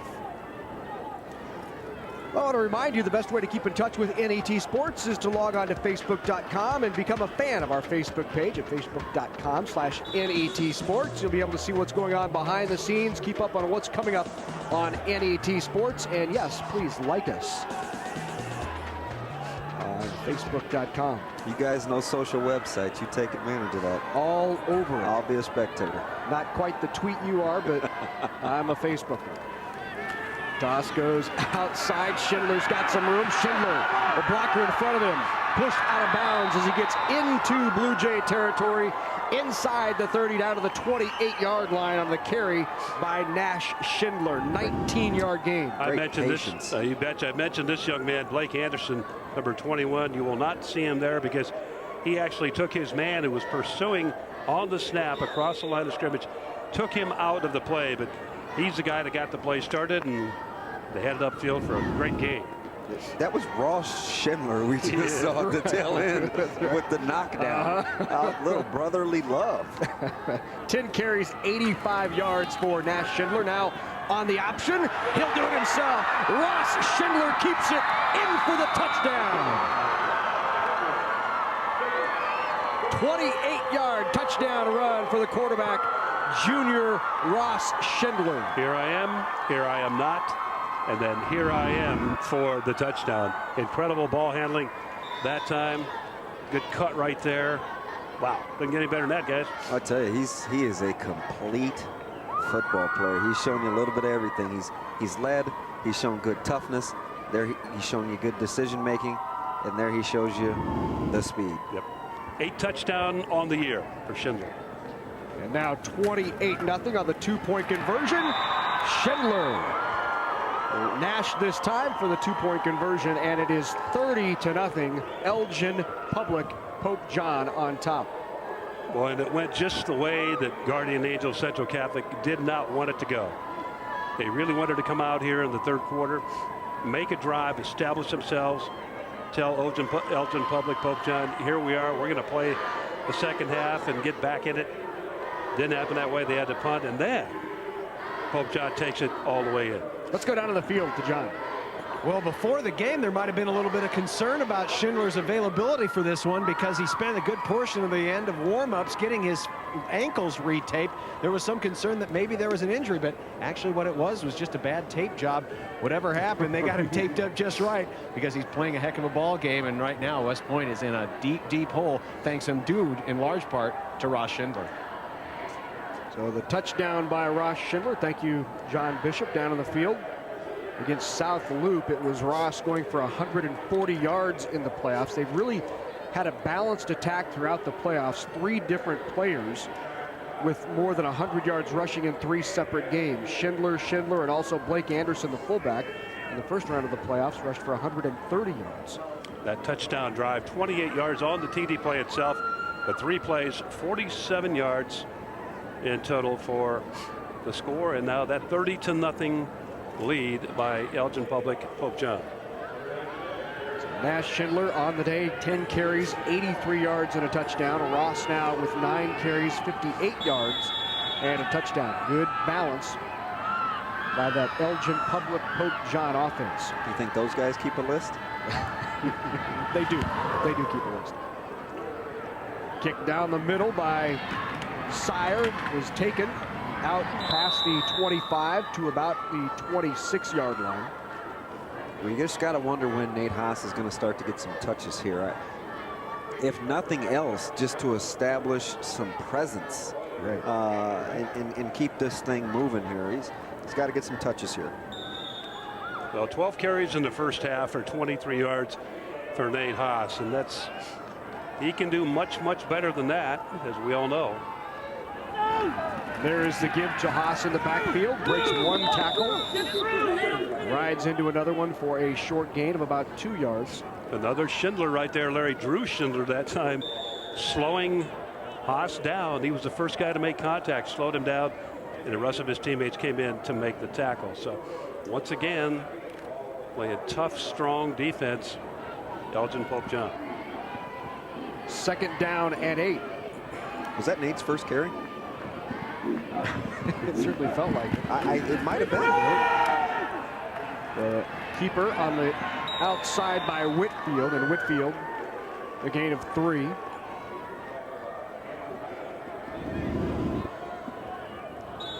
little end around here trying to neutralize. Yeah, a little misdirection, a little confusion, trying to, but no luck. I tell you, I'm really impressed with Elgin up front. I mean, between Pelster, Schindler, and Sire, those guys are getting it done. Now Whitfield in the shotgun. 3rd down and 5. Drops to throw. He's got a man open downfield and caught it. Racing away is Whitfield, and touchdown. Zach Whitfield. Brotherly connection of their own. It just came a series late, but it came, and they needed to get that in the worst way. Well done. You just commend and applaud Guardian Angel Central Catholic for what they did to get it back right here. Watch this. Good throw. Beats a safety, and it's off to the races. Well done. You see, Schindler bought a little bit on the play action. He kind of stepped up a little bit to follow the flow of the tailback, and it allowed Whitfield to get behind him there on the post. This is the formation I think they ought to live in right here.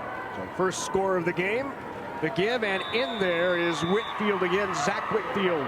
They'll make it Haas, 42, not 12, in there for the 2-point conversion. Take a look at the replay here. You see the little flow. Yep, little motion to confuse everybody on the play action. Well thrown football. Very, very well thrown football. 49-yard touchdown strike. 3 plays, 54 yards on the drive. And Whitfield to Whitfield on the touchdown strike.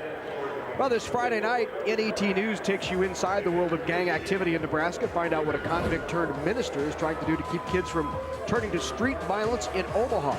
Plus, visit Columbus to see the growth of gangs in rural Nebraska and their appeal to young people. Gang Fight Nebraska.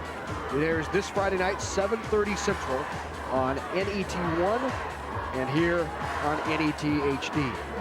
A little pep in Guardian's step here now. Maybe that might be the spark to get this thing turned into a flame here. Still a lot of football left to be played here. Well, they really, really needed Damon to get that.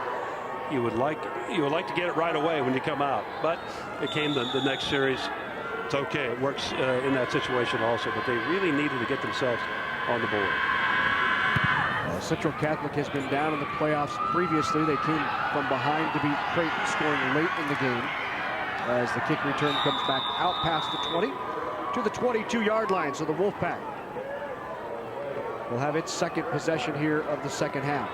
Body language has now changed. I'm a big body language guy. I like to watch how folks carry themselves out there during the course of a game. And when I watch Elgin sprint out onto the field the whole first half during change of possessions and Guardian kind of trot, that lets me know where I think the momentum is. Now a little role reversal here.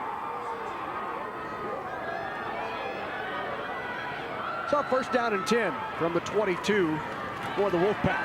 It'll be Schindler keeping it on the outside to the 25-26-yard line. Oh, and a gain of 4, bring up 2nd down and 6. Elgin-Pope John, wide receiver right. The offside back to the right side. It looks like it's going to be a play perhaps going that direction. They come back to the short side, pick up decent yardage. I thought they were going to pick up a little more on that play, but good defense by Central Catholic. Shut the play down. 2nd and about 6. He had some real estate, didn't he? I thought he was going to go further, David, but good reaction by Guardian Angel. 2nd down and 6. The give to the fullback, Anderson, and Anderson busts up in there for, call it a couple of more, out to about the 28-yard line. That'll bring up 3rd down. 3rd down and 4 now for the Wolfpack. And there's a look at Carly Wells. His team averaging 47.5 points per game. very sound technically. One of the things Dave Ritter, the head coach of the Guardian Angels, said, and watching them on tape, is just a very technique sound team. 3rd down and 4.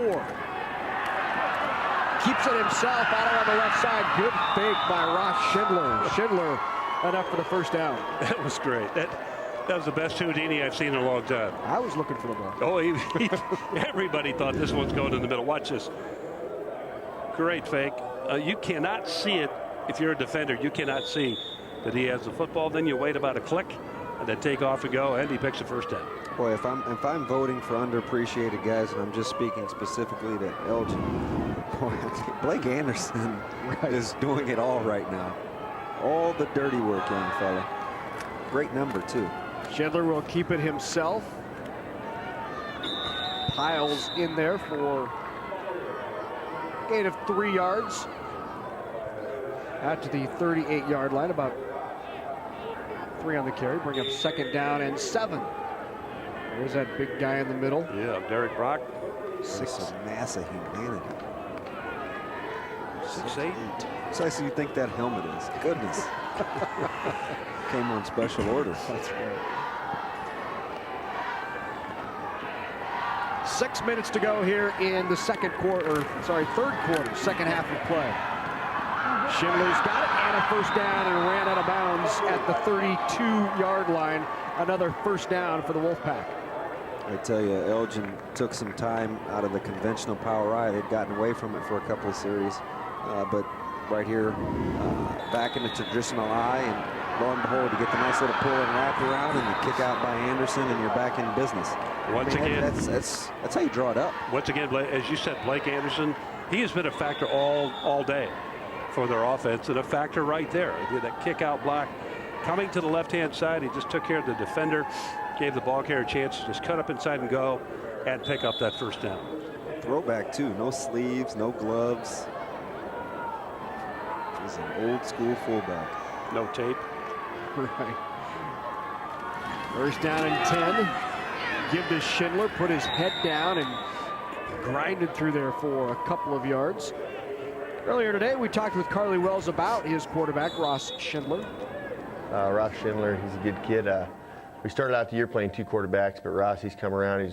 He's read the option, run the option pretty well. He's throwing pretty well.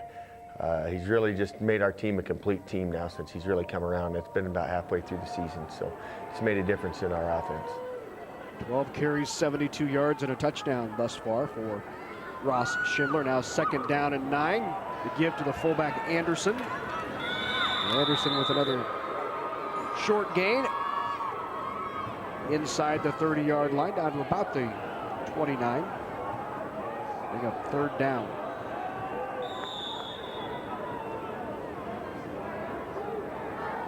Oh, 7 yards. So 3rd and 7 as Ross Schindler brings the play in for the Wolfpack. Well, last time they went naked with the quarterback and that fake and came around to the short end here. Ross back pass. Schindler will look downfield. Got a man open. Caught by Hightoff. And Hightoff walks into the end zone. Drew Hightoff. Touchdown pass. 29 yards on the reception. A bit of a microcosm of how the game has gone. Elgin with a guy wide open. Ball is on the numbers. Guardian with a guy running open, just off to some degree. Straight drop back too. We haven't seen much 5-step out of them. Well executed, well done. Hide off the reception. It's just his 2nd touchdown reception on the year, his 12th reception to go with that. So for the 2-point conversion, Schindler back up top, out in the flat. Tried to hit Schindler, but just a little off. 2 possessions here in the second half, 2 touchdowns for Elgin-Pope John. Got it on that outside shoulder, and terrific catch by that young man. So Andrew Hightoff can make a play too. He's saying, "Hey, I drew that up for you, kiddo." I said, "Thanks, coach." Well, this Sunday on NET1, Nebraska Stories features a scrapbooking Husker fan who's compiled 700 pounds of football memorabilia. Watch a story about a famous David City artist and take a trip with the Cornhusker Marching Band. Find these stories and more this Sunday afternoon, 5:30 Central on NET1 and NET HD. Plus, watch segments and more by visiting the Nebraska Stories website or the Facebook page. Larry, I thought you were talking about me for a second. In my better day. That's right. That is a lot of Husker memorabilia. Quite a bit of stuff. Wow. I wonder if she has like maybe a ring from an Orange Bowl, or maybe you could give her an Orange Bowl MVP trophy. I don't even know where that is. That's in the closet somewhere. It's already been pawned, huh? Is that what you're telling me? No, because I'm still broke. I just don't know where it is. So we are in the third quarter of the Class D1 state championship game. It's 36-8. Elgin-Pope John, the Wolfpack on top of Guardian Angels Central Catholic. And the kick deep and through the end zone, and the Bluejays will take over with their second possession of this second half. I am glad you waited 2.5 quarters for your first barb. So I appreciate that. Thank you. We can stay friends another couple of hours. Or associates. I don't want to throw that around too loosely. Right. Along with Adrian Fiala, that voice was Damon Benning. I'm Larry Putney. John Bishop down in the field in the Class D1 state championship here on NET. Give into the middle, breaking one tackle and another. Still on his feet. Goes Whitfield out near a first down, and they'll mark it at about the 28, so it is enough for a first down. Haas there on the dive. Watch the good double at the point of attack, too. Did you see that? That was, get some syrup with those pancakes. Real good double at the point of attack by Disher. First time this afternoon, though, that Pope John just doesn't tackle. Yeah. He was shedding tacklers like they weren't there. Well, he's a load, too. He's got that nice, heavily built lower body. Split back, gets it out to Haas again. Haas with one move, spins out of another tackle. And another nice gain by Nate Haas. That's the 33. Take a look at those great big thighs. He's getting his touches now. A little bit of frustration mounting, but he's continuing to play hard. Nash Schindler going to be in on the hit here as the ball is out to the flank. You see number 27, Heidoff keeping the play to the inside. Schindler finishing off the play, but a very, very good gain on the play, 5 yards. Second down and 5, ball on the 33. The toss. Outside, cut up, goes Haas again. Flag comes in late, might have got a face mask. So we'll see what the flag is on. Is Haas out near another first down, maybe about a yard short. I think that was the indication, Larry. We'll take another look here. It's Pelster right there, 33. Yeah, he's got a hold of it. He's played a very good game for his ball club. Face mask on the white. First down. You're not surprised, though, that good things are happening when Haas gets his touches. He's been productive for them all year, over 2,100 yards from scrimmage this year. He's their cowbell.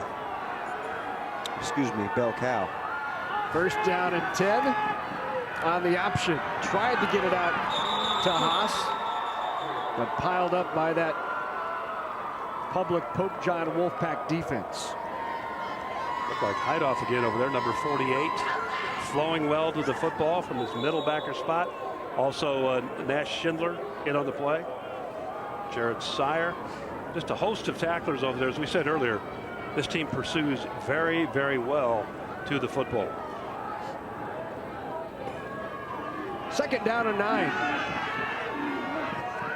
From the 38. The toss outside and drugged down from behind. A great play on the support by Beckman, number 17. Well, there was room to go up inside there. Yeah, and they missed that play 2 plays ago on the pitch. They tried to come back to it because they saw it. Watch right here. There's so much room right there up inside, but on the dive? Yeah. Yeah. Pelster there with Beckman on the tackle. Third down now and 12 for the Blue Jays. Zach Whitfield in the shotgun. Gives it off to his brother Whitfield. Now back to Zach, wide open. Zach with the catch and hit hard out of the corner by Nash Schindler. He'll be just shy of a first down. It'll bring up fourth. But what a hit by Schindler. Great concentration though on the other, and it's easy to do the hitting. So I tend to downplay that a little bit, even though it was a great tackle. It's a great job of concentration and hanging on to the football. That's outstanding, young man. You are defenseless. And what he did is he gave his team a chance to stop a fourth down player. We'll see if that happens. Fourth down and 2 to go. Got a man out there. It's Whitfield with the grab. Whitfield inside the 10, still on his feet, tiptoeing down the sideline, and stepped out at about the 6-yard line. Hit me when I see you coming, he says. He's a good football player right there. They came right back to him, showed good toughness. Little delay flat here off the play action. Watch him sneak out. Nice route. He snapped it off. And good hands. To go get it. Pope John looking for a running play up there. That short yardage to go. And a great call by Central Catholic. Crossed him up a little bit. Pass open. Very, very close to the touchdown. Tough kid. It's the formation. The backs in the backfield. They'll give it up the middle to Haas. Haas pounding his way inside, and Haas with the touchdown. As I'm telling you, the two-back out of the gun look will deal these guys fits. I would live in this formation if I'm guardian. I said that in the first quarter. Good job by Devin Disher right there, the center. He's the guy responsible for sealing that nose guard off of the play. Here comes the 2-point. Tight bunch formation, nice. Whitfield has it, but under pressure, and he'll be drugged down from behind. And once again, it's Jared Sire. Not fooled, he gets the sack. Not playing to their strengths, are they, Adrian? When they get in those tight sets where you bring an extra defender into the box, they're just not going to win those matchups. No, they've got to spread it out and continue to spread it out here in the second half. If they're going to get back in the ball game, you see it right there. Again, that great block by Disher. Another one by Gunther, too. Gunther also. Nice down block there. Sealed the edge. Got a nice, good down block on that blocking angle. There's Dave Ritter in his 10th year with the Guardian Angels. Can they get a stop though here? Yep. You almost get the sense they can't kick this thing off, but you still have a quarter and some change to go. Tough decision here for Coach Ritter. Do we risk them salting away another 4 to 5 minutes on a drive? Well, that's the problem, Dana. And if they do that and end up scoring, then you got a major problem on your hands. It's going to be a real problem if this ball game gets up to 42 or 44, 14, and we're into the fourth quarter. That's a problem. Schindler and high deep. Jacob Brock kicks it away. It'll be taken by Schindler at the 8. Schindler out past the 20 to the 23-yard line. So the Blue Jays slow the Wolfpack, and the Wolfpack will try to add to that 36-14 lead. I want to remind you, great opportunity to pick up a championship DVD of this D1 state championship. You can order it online at netnebraska.org or give us a call, 800-868-1868. Get a copy of the D1 or any state championship match over the next couple of days on NET. Volleyball as well last week. Lots available as Schindler has the ball and tripped up. Gets out to the 25-yard line where they'll spot the ball. Schindler had some room. Top tackle. Keeping his balance just like, here, see it again. Schindler on the toss. Sweep. Out. Well, look at the blocks. Just incredible work up front. Keeping his balance just like his cousin, Tyler Legate. I know Wolfpack. First cousin is Tyler, plays here at Nebraska. We've seen Tyler do some of that too, along with catching the football. Second down and 7. Schindler with it again. Steps through one tackle, still on his feet. Out near midfield, and now Elgin-Pope Pope John starting to pound away. Guys, I was getting ready to say Woldrick he's got to be tired of seeing Anderson.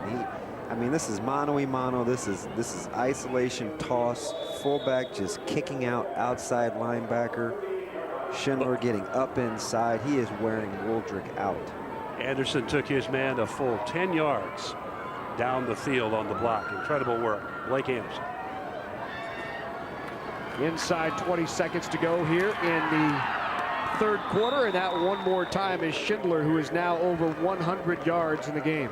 And again, Anderson leading the play to the right side. Without that blocking, Schindler really doesn't have maybe half of that yardage, guys, but man, Blake Anderson doing a terrific job. Yeah, gaudy average too. That's only his 13th carry, I believe. Wolfpack driving again as we head to the fourth quarter in the D1 State Championship. 36-14, Elgin-Pope Pope John on top.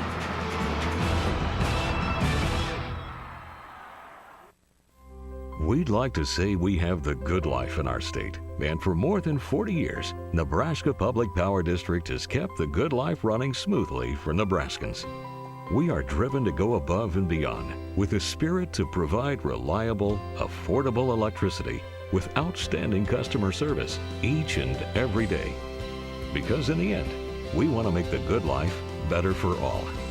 Nebraska Public Power District, always there when you need us. Every day here in Nebraska, you work hard to build a life for your family and take care of them. You do your part, and we're working hard to do ours. We're Blue Cross and Blue Shield of Nebraska. From Scottsbluff to Scribner, you can count on us to help protect your family and your future. Today and tomorrow, we're here where you are, and we work for you. And welcome back to Memorial Stadium. It's 36-14 as we head to the fourth quarter. Elgin-Pope Pope John on top, along with Damon Benning, Adrian Fiala, John Bishop on the field. I'm Larry Putney. Well, we asked you earlier today a trivia question in Class D1, our D1 State Championship trivia. What school holds the NSAA Class D1 record for total offense in a playoff game? Jordan Engel of Kearney, Nebraska, knew that the answer was Giltner with 581 yards versus Palmer back in 2008. So congratulations to Jordan Engel of Kearney, Nebraska. His email address suggests he's a student at UNK. Great job, Jordan. Up the middle again, and enough for the first down on second. Go the Wolfpack, and once again it's Schindler with the carry. Oh, there goes that man again. You want to talk about the combination, Adrian, or should I? Well, Schindler behind Anderson is a flat-out machine. Yeah, it's been that way from play one thus far today, and hand in hand, Blake Anderson not only playing well on the blocking side offensively, but also playing well defensively for his team too. As we line it up here again. That good tight set. He kind of gets hidden behind there. Ross Schindler under center. Pulls it out of the belly of Anderson. He keeps it himself. And Ross dancing through tacklers. Inside the 25 down to the 24-yard line on first down. A gain of about 8. Second down and 2 for Ross Schindler. Slow to get up. That just looks like old school belly option. Well, it basically is, as we watch Schindler now trying to take advantage of Central Catholic pursuit, cutting back, that is, against the grain or the flow, and trying to get loose with that cutback, but doesn't happen. It may have been a costly play. Is he back in? Yeah, left ankle was rolled a little bit underneath him. They'll give it to Schindler in the backfield. Goes into contact hard inside the 20-yard line, down to the 18. And another first down for the Wolfpack. Schindler's what I would call a heavy runner as you take a look at the replay here. Another kick out by Anderson. That's a shocker. But watch Schindler go into contact, constantly falling forward. And it's like Adrian said earlier, you look up and all of a sudden it's 2nd and 4, 2nd and 3, and you don't even realize that that's the yardage that was gained on the play. He's a heavy runner. You notice how Schindler got under the would-be tackler right there. Got his pads a little bit lower, able to drive him back. But you want to have a ball carrier right there. So first down and 10. Schindler again, this time hit in the backfield and dropped by Nate Haas. Yeah, Haas getting a little bit tired of reading and reacting, decides to go make a play. He shoots a gap and actually runs toss down from backside. Look at this. He's backside a gap and runs it down nicely. He's a heck of a player. Yeah, he is. He's a guy that, again, is just kind of Mr. Everything for for their ball club. A great runner, great receiver, excellent on defense. That's a situation where it's a situation where the quarterback maybe should read that a little bit more on his pre-snap read, but Haas did well. Schindler has it again on 2nd and 13. Schindler outside, and a nice gain of about, well, we'll call it 12 on 2nd and 13. Came up a yard short, so another 12-yard gain for Nash Schindler. Just push the replay button with respect to Blake Anderson. Again, the left side of the line doing well. Sire over there. Beckman, and then Blake Anderson, number 21, leading the play, taking care of the block. Let's go down to the field to John Bishop. Well, Grant Anderson's been doing this all season long, guys. Not only this game, but last week against Kennesaw in the semifinals. Gavin Robinson, one of their top defenders, got an earful of Anderson the entire game. The pitch on the option out to Schindler. Ball on the turf, picked up, and they'll say he was down. They'll call him down at about the 2-yard line. And he was.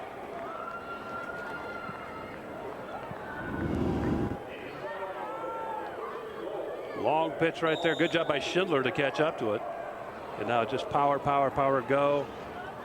And the elbow down, the ball comes out. One more look at it as he spins. And look at the knee as well was clearly down. So first down and goal from the 2. Give Anderson up the middle, and Anderson in there for the touchdown. Wow. Drew Schindler, Grant Beckman blocking up front on the left side over there along with Sire. No doubt about that one. Straight power. Watch that left side. Look at the blocks right there. Wow. Terrific stuff. Yeah, terrific stuff. You're just talking about getting a hat on a hat, mano-y-mano. Let's tee it up. We thought early on, even halfway through that first quarter, that Elgin physically was a little bit too strong for Guardian. Schindler reaches out and gets the ball across the goal line in for the 2-point conversion. So now 44-14, game in control for the Wolfpack of Elgin Public Pope John. Critical now, 30-point lead by Elgin Public Pope John. Just don't know if there's enough time left in the game for Guardian Angel Central Catholic to really do what they need to do, unless there are some plays that happen that are just simply untoward, unusual, however it happens. But right now, the clock is the biggest enemy of Central Catholic. I want to remind you, you can become a fan of Big Red Wrap-Up on Facebook. Leave questions, comments, discuss the game with other Husker fans, and watch replays of past segments and shows. You can log on to Facebook.com and become a fan today. You can see Damon. This is what he does throughout the broadcast. Logs on to Facebook. So I'm checking that Facebook page. I don't have an account. What's the guy got to do to get a Facebook page? And here I thought he was checking stats. My goodness. What's a guy got to do to have a Facebook page? So you just go and you register? Right. No, I'm being honest. I don't have a Facebook page. I know you don't. Okay, so not that I would get one. I don't think you want a Facebook page. It opens up the community to you. No, there are many who would not want it to have a Facebook page. Oh my. Oh, surrounded by friends. That's great. It's not all it's cracked up to be, Damon. Oh, believe me, I believe you. I believe you. So I don't enjoy hot water. 44-14. Elgin Public Pope John in control. Kicked away by Sire, and once again, Jared Sire sends it into the end zone. You know, Larry, one thing I have not mentioned about Jared Sire, he's been their kickoff guy all year, obviously, but not sure if this is a totally accurate number, but there have been people up there who have told me that about 90% of its kickoffs this year have gone into the end zone. That's a huge benefit for your football team. So Jared Sire doing a great job. We've seen it here a lot today. Got that old kicker shoe, doesn't it? Yeah, it's pretty impressive to have a big guy get that kind of flexibility, too. My hamstring would probably snap. So first down and 10 from the 15-yard line. Looking downfield. Momentarily, John Gunther was open. Good coverage back there, though, by Evan Parks. Incomplete. Blue Jays try to get a quick score here. They understand fully what it means to be behind by 30 and a little over 9 minutes left in the ball game. So try to get as quick a score as you can get. Come back and do it again. It's my formation. I'm going to say it'll be a positive play. Split backs once again for the Blue Jays. Whitfield, the quarterback, hands it off to Haas, and Haas for about 2 or 3 yards out near the 18-yard line. We'll mark it at 18, give him 3, and call it 3rd down and 7. Central Catholic not going with their tendency out of that set, and Pope John able to smell that one out very quickly, limit it to a short game. So I think one of the neat things I enjoy watching are the fact that siblings get to play with one another. I mean, it's just all these brother combinations, and we get to see it almost year after year in these tight-knit communities where those families have siblings that are close together. I never had the opportunity to play any sports with my brother, but I can't imagine how much fun that would be, you know, to have what those conversations are over the dinner table, or, you know, hey, if I'm Whitfield to Whitfield, I'm saying, hey, I was open. Okay? Where are you going with that football? Or, you know. Whitfield, the Schindlers, High-Toffs. Yep, it's certainly a family affair on both sides of the ball. Well, NET, your ticket to exciting sports action right in your living room. You can help us deliver inspiring sports programming by joining the NET Sports Partners Club. Your contribution helps to ensure that your favorite sports programs continue for years to come, and you'll receive some great thank you gifts. With NET's appreciation for your support, log on to netnebraska.org/sportspartners and become a member today. There's our great crew down there battling the cold temps here at Memorial Stadium for the first of 6 state championship games over the next 2 days. Under pressure, gets it away, and incomplete. So that'll bring up 4th down. Good pressure by that interior defense of the Wolfpack. Drew Schindler. Trey had Kennis on the pressure there, number 50. First time we've mentioned his name here today.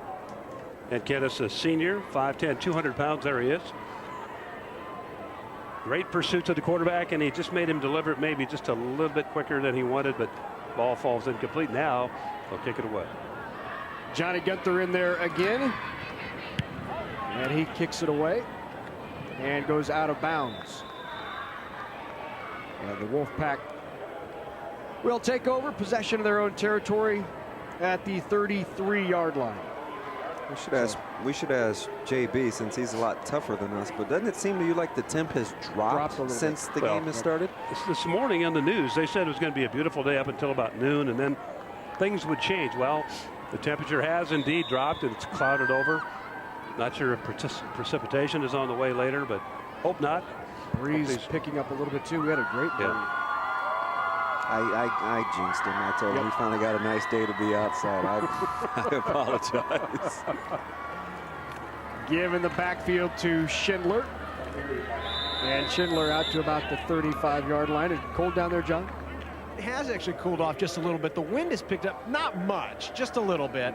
But I thought when Adrian was saying, yeah, the temperature's going to drop throughout the day, I thought he was just being, you know, Adrian. Being Adrian, right. Exactly. But Adrian told the truth. I should never deny Adrian's truth. John, how long have you known me? I've known you long enough to know. A long time. I always tell you the truth. And it's never different, never ever. Damon on the other side, whole different story. I just know when you got that great big full head of hair, John, I know you're worried about the wind. You don't want that, you don't want to strand out of place. Believe me, the hair's not cold. There it is. I like that. Look at our guys in the truck. That's the Bishop look-alike. That's my high school picture right there. Nice. As we quickly digress. That's right. 44-14. Elgin-Pope, Pope John with the ball and the lead. 3rd down, and we'll call it 2 yards from the 39-yard line. Well, snap was fumbled, but picked up by Schindler, and Schindler will carry it for the 1st down. When things going your way, they're going your way. Lots of mayhem in the middle, and the ball did get away. It looks like Ross Schindler is down there. Hey, watch the arm here. He bobbled the snap. He comes down on that left arm. Yeah, he landed on it. There's some alertness right there. Nash Schindler up with the ball, first down. Puts him over the 120-yard marker on 17 carries. He has, boy, he has carried the man. 44-14 as we're at the 7-minute mark. Schindler again lowers the shoulder into contact inside the 30 down to the 28-yard line. Another gain of 7 for Schindler. And another great block by Grant Beckman, number 17. He and Sire on that left side have really excelled this afternoon. On the other side, Pelster and Heidoff have had their moments also, but 17, Grant Beck, just 5'10" and 165 pounds, blocking like a big guy over there. When you combine temp, score, and Schindler's ability, he probably feels like about a 220-pounder out there carrying the football right now. On the option, Schindler keeps Ross Schindler down to the 25-yard line, right at the first down, maybe a few inches short. Might bring up third down and a half-yard, we'll call it. Great job running this option attack by the Wolfpack today. Ross Schindler at quarterback, brother Nash Schindler at the running back, and Blake Anderson, the fullback, has done an outstanding job as well.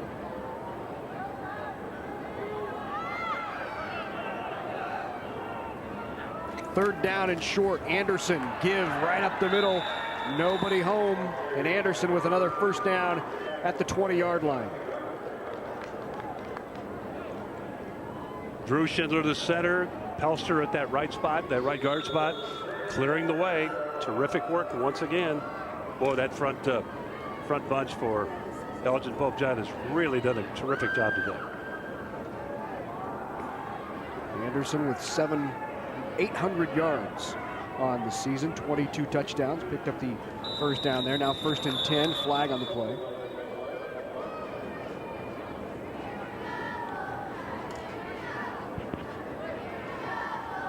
Nash Schindler going to go over the 150-yard mark today. Got his brother getting in the act. He's got his partner in crime, Blake Anderson, with him. This is a well-oiled machine. And you have to be at the excellence of execution to get an I formation in 8-man and run it down folks' throat. I mean, you have got to be good at the point of attack, and you've got to be physically extremely tough, and they're both of those things. Jay Yostin, the sophomore, now into the game for Guardian Angels at a defensive end spot, and another flag on the play. So back-to-back flags. And it looks like this will go against the Wolfpack also. So back them up 5 more yards. Start on the offense. Still first down. First down and 20 now. There's Carly Wells, the head coach of Elgin-Public Pope John, the Wolfpack. Talked about how terrific this co-op has been for the community of Elgin. And Schindler up top along the sideline, but out of bounds. No catch. Heitoff was the intended target. So no gain on the play. 2nd down and 20.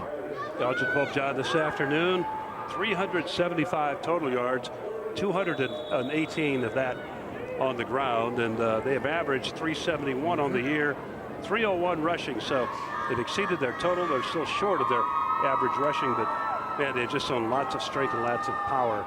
Well, we expected power option, power play by Elgin-Public Pope John. So now 2nd down and 20 from the 30-yard line. Option outside to Schindler. Defense is there to drag him out of bounds. 3 tacklers over there for Guardians, still playing hard and getting to the football. Good hustle out there by Anthony Gunther, 6'3", 170 junior. These young guys getting into the game right now for Guardian, really getting some experience of what it feels like to play on this field in a championship caliber game, knowing what it feels like to want to get back here. 3rd down and long, 18 for the Wolfpack. Keeping it himself is Schindler. And Schindler drug out of bounds. Blake Haas was there with the initial hit, and then driven out of bounds at about the 21-yard line. That'll bring up 4th down and 11. These last two plays point out just how important it is as far as field position goes and the clock. Each of those last two running plays went out of bounds. You want to get your player down inbounds to keep that clock going. That has not happened on each of those plays, but so it goes sometimes at this level, and kids maybe not terribly aware of that. It's a 30-point lead for the Wolfpack. 4th down and 11. They'll try to screen over the middle and shut down, and they'll turn it over on downs. Good tackle by Blake Haas from that outside linebacker spot. Hightoft with the catch. Take a look at the replay here.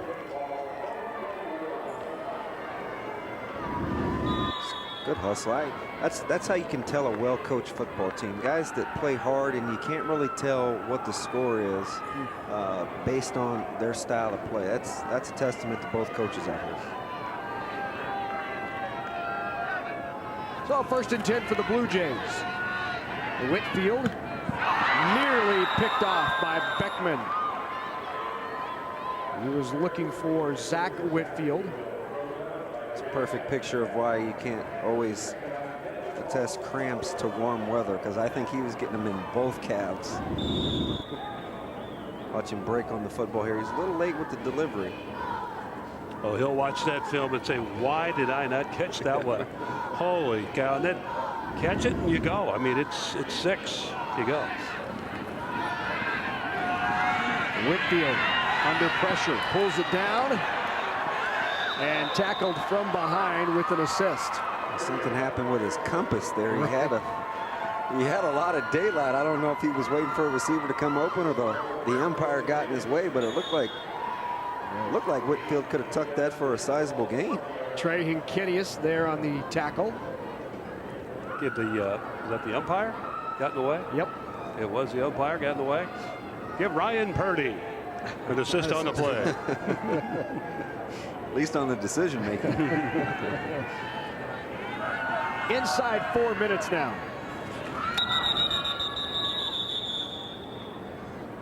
And a timeout called by the Blue Jays. So Dave Ritter, in his 10th year at Guardian Angels Central Catholic, will take a timeout on 3rd down and 10. His team trailing 44-14. You know, Dave Ritter, guys, is actual profession. He's a nurse by trade. But St. Francis has his teaching certificate, so coaches football for Guardian Angels. But actually, he had to work a late shift so he'd get this day shift off to come coach his team. Quite a story. Well, this December on NET television, let Celtic Thunder's music open your holiday season. The Irish singing sensation brings you Celtic Thunder Christmas and all the holiday music you've known to love, done Celtic style.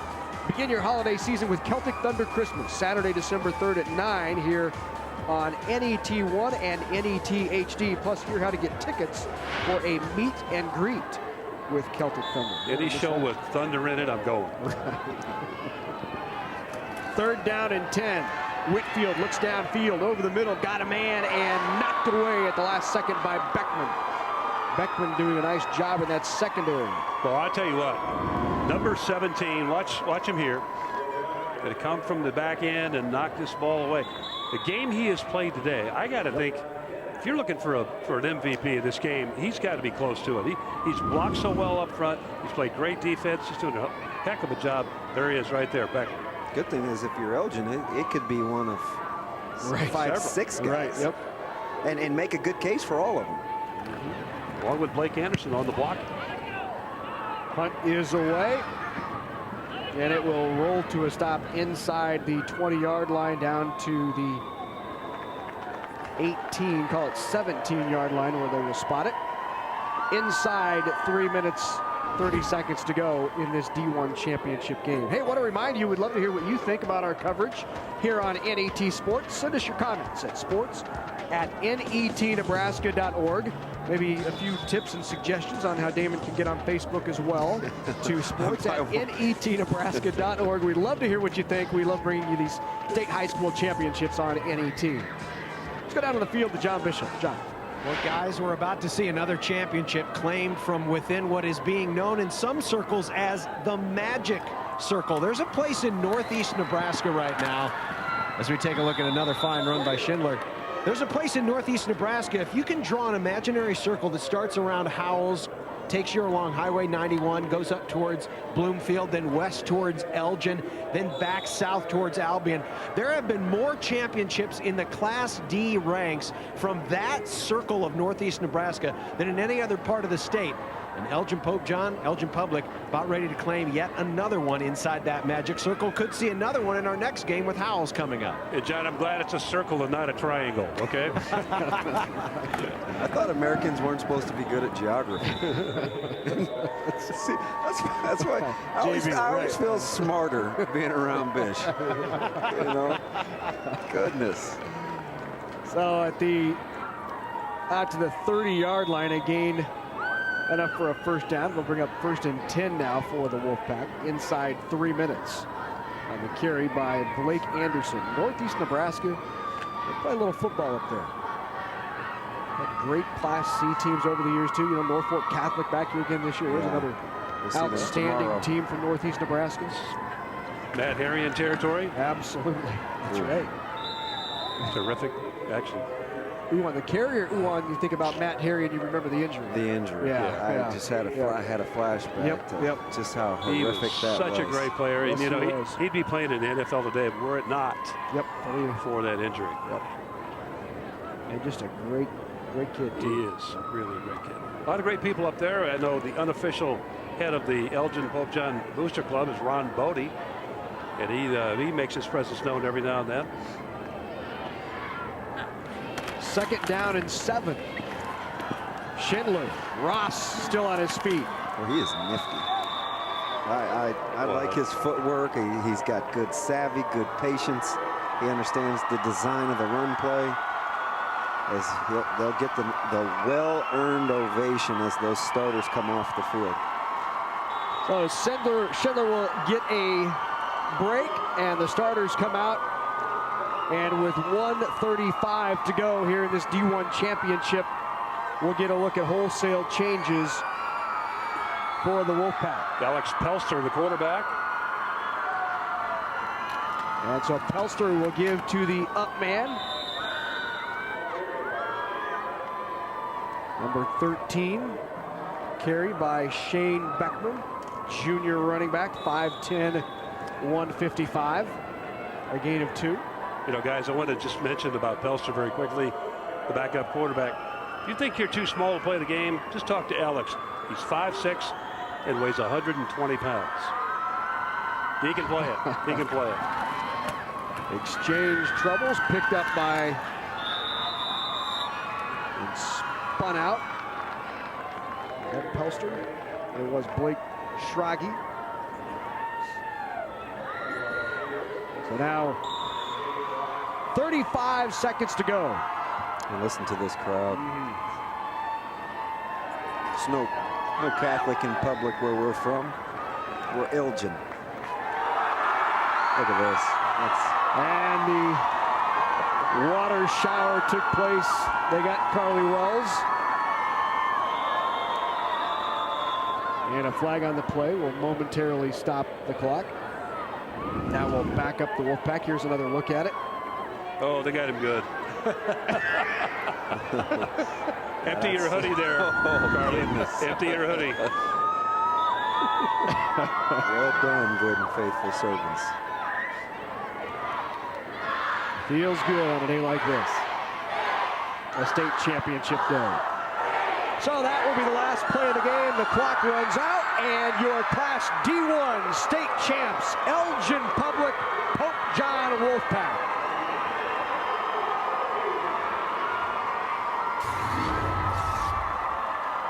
An impressive 44-14 victory. Showing power, showing speed, showing balance, showing defense. Today was Elgin Public, Pope John. The Wolfpack indeed were the Wolfpack. It came on strong to shut down Central Catholic. 14 points they scored today. A team that was scoring on average 49 points a game. So great job defensively, offensively, and also special teams with Jared Sire, their kickoff man, really keeping Guardian Angel Central Catholic at bay. When we come back, a presentation of the trophies, the medals, and we'll celebrate the championship for Elgin-Pope John.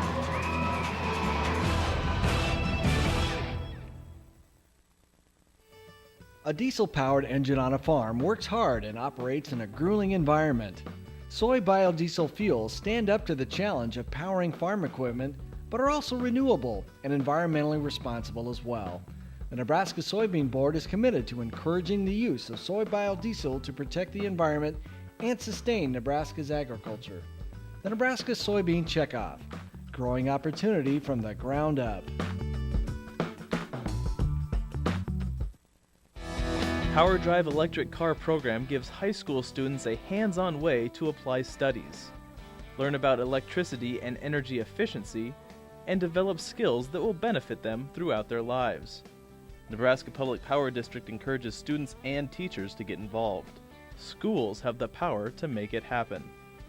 For information on Power Drive, visit oppd.com or nppd.com. What inspired me to pursue a career in technology was the fact that I have kids. We need the internet. They wouldn't be able to do any of their research without it. It's really important for our children to think science and technology is important. I believe that all kids should look towards technology because that's where the world is going. Get involved in all of the science activities because all of that experience can lead you a long way. To find out what you can do to inspire a young person, visit connectamillionminds.com.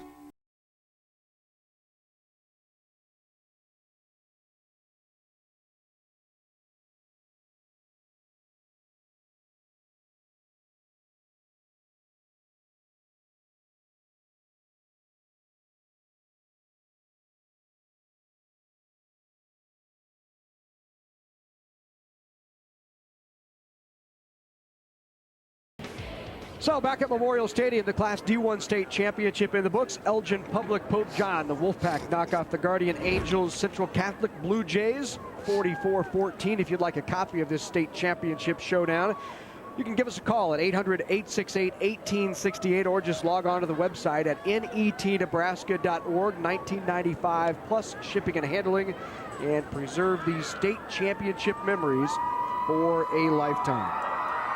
Time now for the trophy and medal presentation for the runners-up from Guardian Angels Central Catholic. And with that, we go to Doc Weiniger.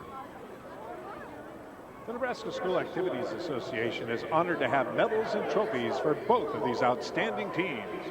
The award presentations will be made by NSAA Board of Directors Jay Beller from Battle Creek, Wendy Hendricks from Lincoln East, and U.S. Bank Representative Yvonne Looney. Here are the awards for Class D1 runner-up, Guardian Angels Central Catholic High School. Will head coach Dave Ritter and your assistants please present the silver medals to the members of your team. Players, as your name is called, please come forward to receive your medal. Number 10, Jonathan Gunther. Number 11, Eric Whitfield. Number 12, Zachary Whitfield. Number 14, Isaac Brackemeyer. Number 20, Misael Lopez. Number 21, Cody Fisher. Number 22, Michael Schutze. Number 24, Austin Brackemeyer. Number 30, Tate Dorsey. Number 31, Brandon Meister. Number 32, Jacob Brock. Number 34, Nathan Klitz. Number 40, Chet Simonson. Number 41, Blake Hobbs.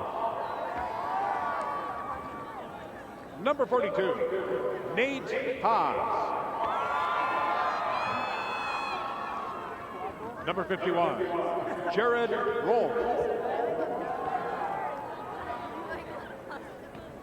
Number 52, Justin Yostin.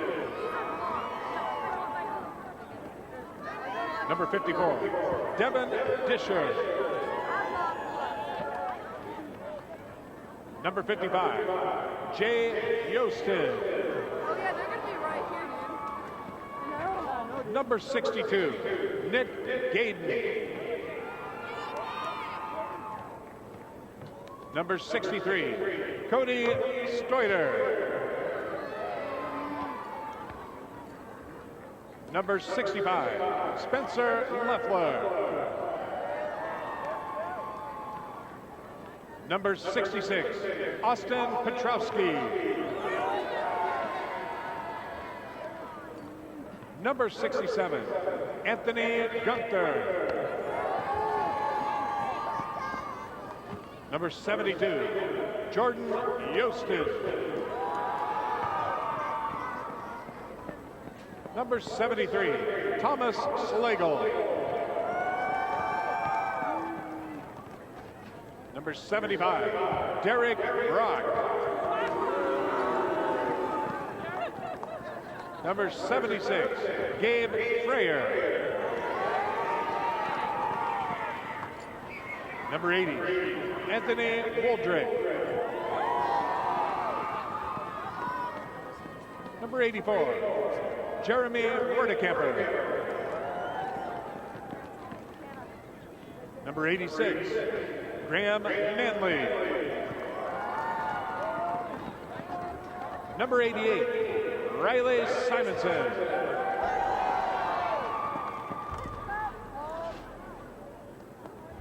And now, here is the 2011 Class D1 runner-up trophy. Congratulations, Guardian Angels Central Catholic High School.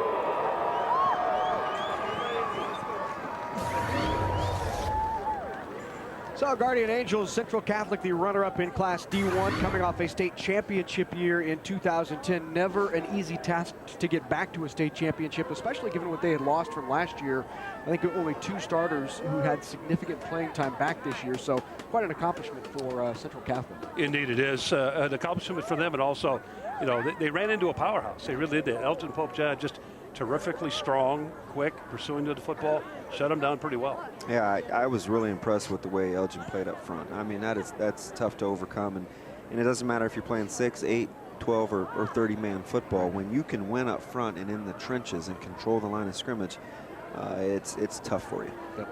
So the Central Catholic Guardian Angels Bluejays finished the season at 11-2 on the season. Only losses coming to Howells, and then here in this state championship game to Elgin-Pope John at the Wolfpack. And now for the championship trophy presentation and the medals, we go back to Doc Weiniger. And now to the champions from Elgin Public and Pope John High Schools. First, head coach Carly Wells, we have a special award for you.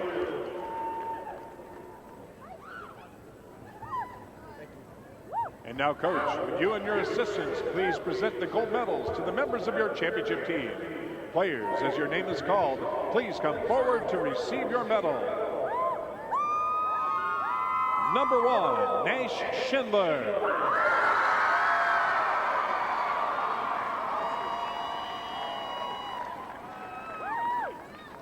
Number 2, Levi Kirkman.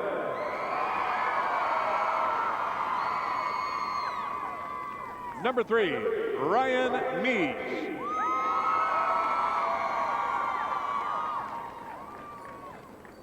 Number 4, Alex Pelster.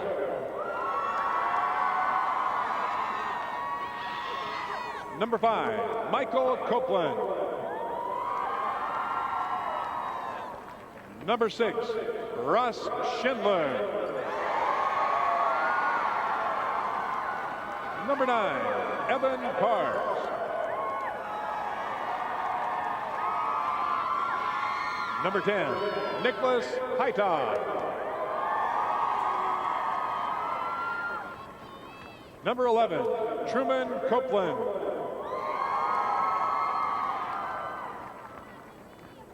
Number 12, Tyler Smith.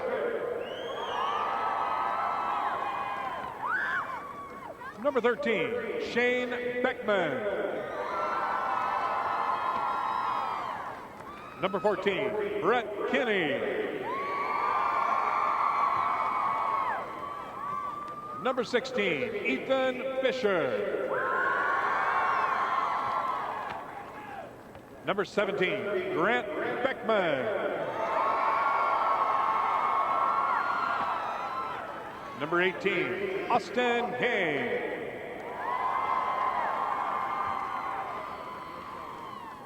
Number 19, Lee Bartak.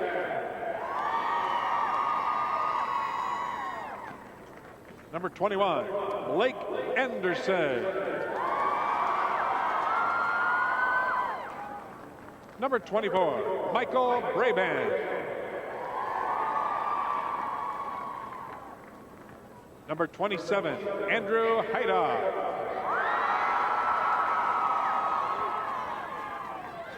Number 33, Caleb Pelster.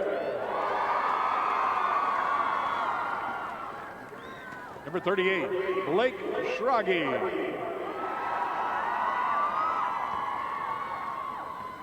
Number 47, Christopher Bush. Number 48, Kyle Haida.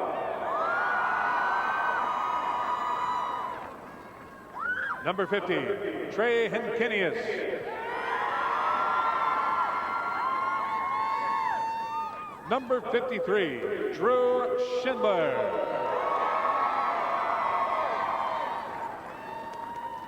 Number 55, Trenton Bauer. Number 60, Jace Lammers. Number 75, Bo Haida.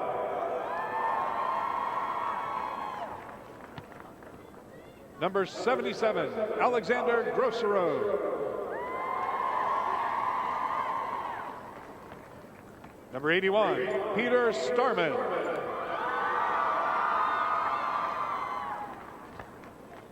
Number 85, Trent Hofer.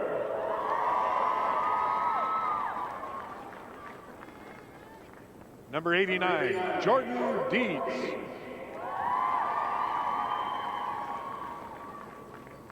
Number 97, Jared Sire.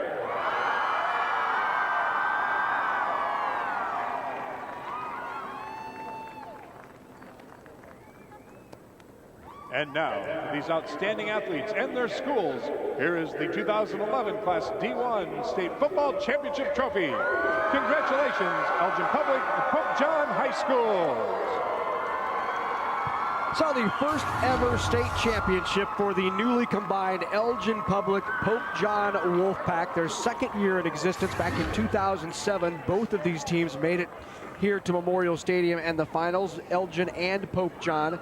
Pope John ended up winning that year. Elgin lost, but they come together in their second year as a co-op and guys take home a state championship. Indeed. Carly Wells, the head coach, as you said, Larry, and also congratulate Randy Eisenhower, Brad Cornell, Steve Busteed, and Tyler Reistman, the assistant coaches at Elgin Public Pope John, the Wolfpack. They get the job done, get it done as they have all year. You know, today they picked up 415 total yards on the average, averaging 371. So excelling and exceeding their season averages. So now with chat with the winners, the state champs, let's go down to the field to John. Yeah, down here in the crowd right now. Ross, congratulations. You know, you're not known as a throwing team, but you had a couple of big passes in this one. Yeah, when you get the ball going on the ground, it really opens things up in the air. So some good play calling by Coach, I guess. Hey, we've spent a lot of time complimenting your fullback, Anderson. Talk about what he's meant to your team all year. He opens up the whole, I mean, just he's a workhorse. When you take 15, 20 carries a game, I mean, that just opens everything up for when you pull the option and for Nash too. So This is just the second year that the two schools have been together in football, and yet you've won a state championship. How difficult was the process getting everyone on the same page? It seems like you've done it quite well. I wouldn't say it was too bad. We were all friends even before our schools combined, and just playing sports together, I guess, just having fun. So. Well, congratulations. Enjoy that medal. All right, thank you. You bet. Which promo? Coach, congratulations. It was a fantastic performance. Even though Guardian Angels got some momentum going in the second half, you came right back at them and never really let them get control of this game. Yeah, we felt like, we gave them a big play to score right after half, and we knew our ground game was doing pretty well, and we knew we could get them sucked up. So we come out and we wanted to establish the line of scrimmage again, and I felt we did that, and we moved the ball pretty good. Our backs ran hard, our line blocked pretty well, and then we caught them on that pass there too. So it was a great effort on the kids. Haas has been a great runner for them all year, over 1,800 yards, a lot of touchdowns, but you really slowed him up today. What was the key? I think it's our team speed. And our three guys up front control the middle, line of scrimmage, and then overall we got great team speed defensively. And our kids just do their technique and do their job, and they don't get out of position very often. So it's a credit to them. What's it mean for the community? The two schools coming together as one for these athletic programs, coming out in their second year and winning a state title. It's great for our community. It's great for all the fans, and it just brings people closer together, and they enjoy their time together, and that's probably the biggest thing. Well, enjoy this one, and enjoy the trip home. All right, thank you. Yep. So congratulations to Carly Wells, and congratulations once again to Elgin-Pope Pope John, the Wolfpack state champs in Class D1. I tell you what, when the community can come together like that, yep, and galvanize on that one whole front and do it so quickly, I just think it's a testament to being like-minded and having one common goal at hand. And that's an impressive football team, not only, I guess, with their physical strength, but like Coach said, they can run too. That's a tough combination. Right. Yep. I want to toss some kudos to the defense. Their defense played exceedingly well, as we heard earlier today. Guardian Angels Central Catholic had averaged 49 points a game, guys, coming into this game. They got 14 today. That attests to that defense of Elgin-Pope Pope John, and so potentially eventual state champions. Yeah, exactly. You left it on the field, and that's what you want to do. So congratulations once again, our first state championship in the books. The second one coming up this afternoon at 2:30. You can come right here and catch it on NET1 and NET HD. The Howells Bobcats go for yet another state championship, but those Sergeant Bulldogs look pretty salty this year. Should be a good one coming your way at 2:30 this afternoon.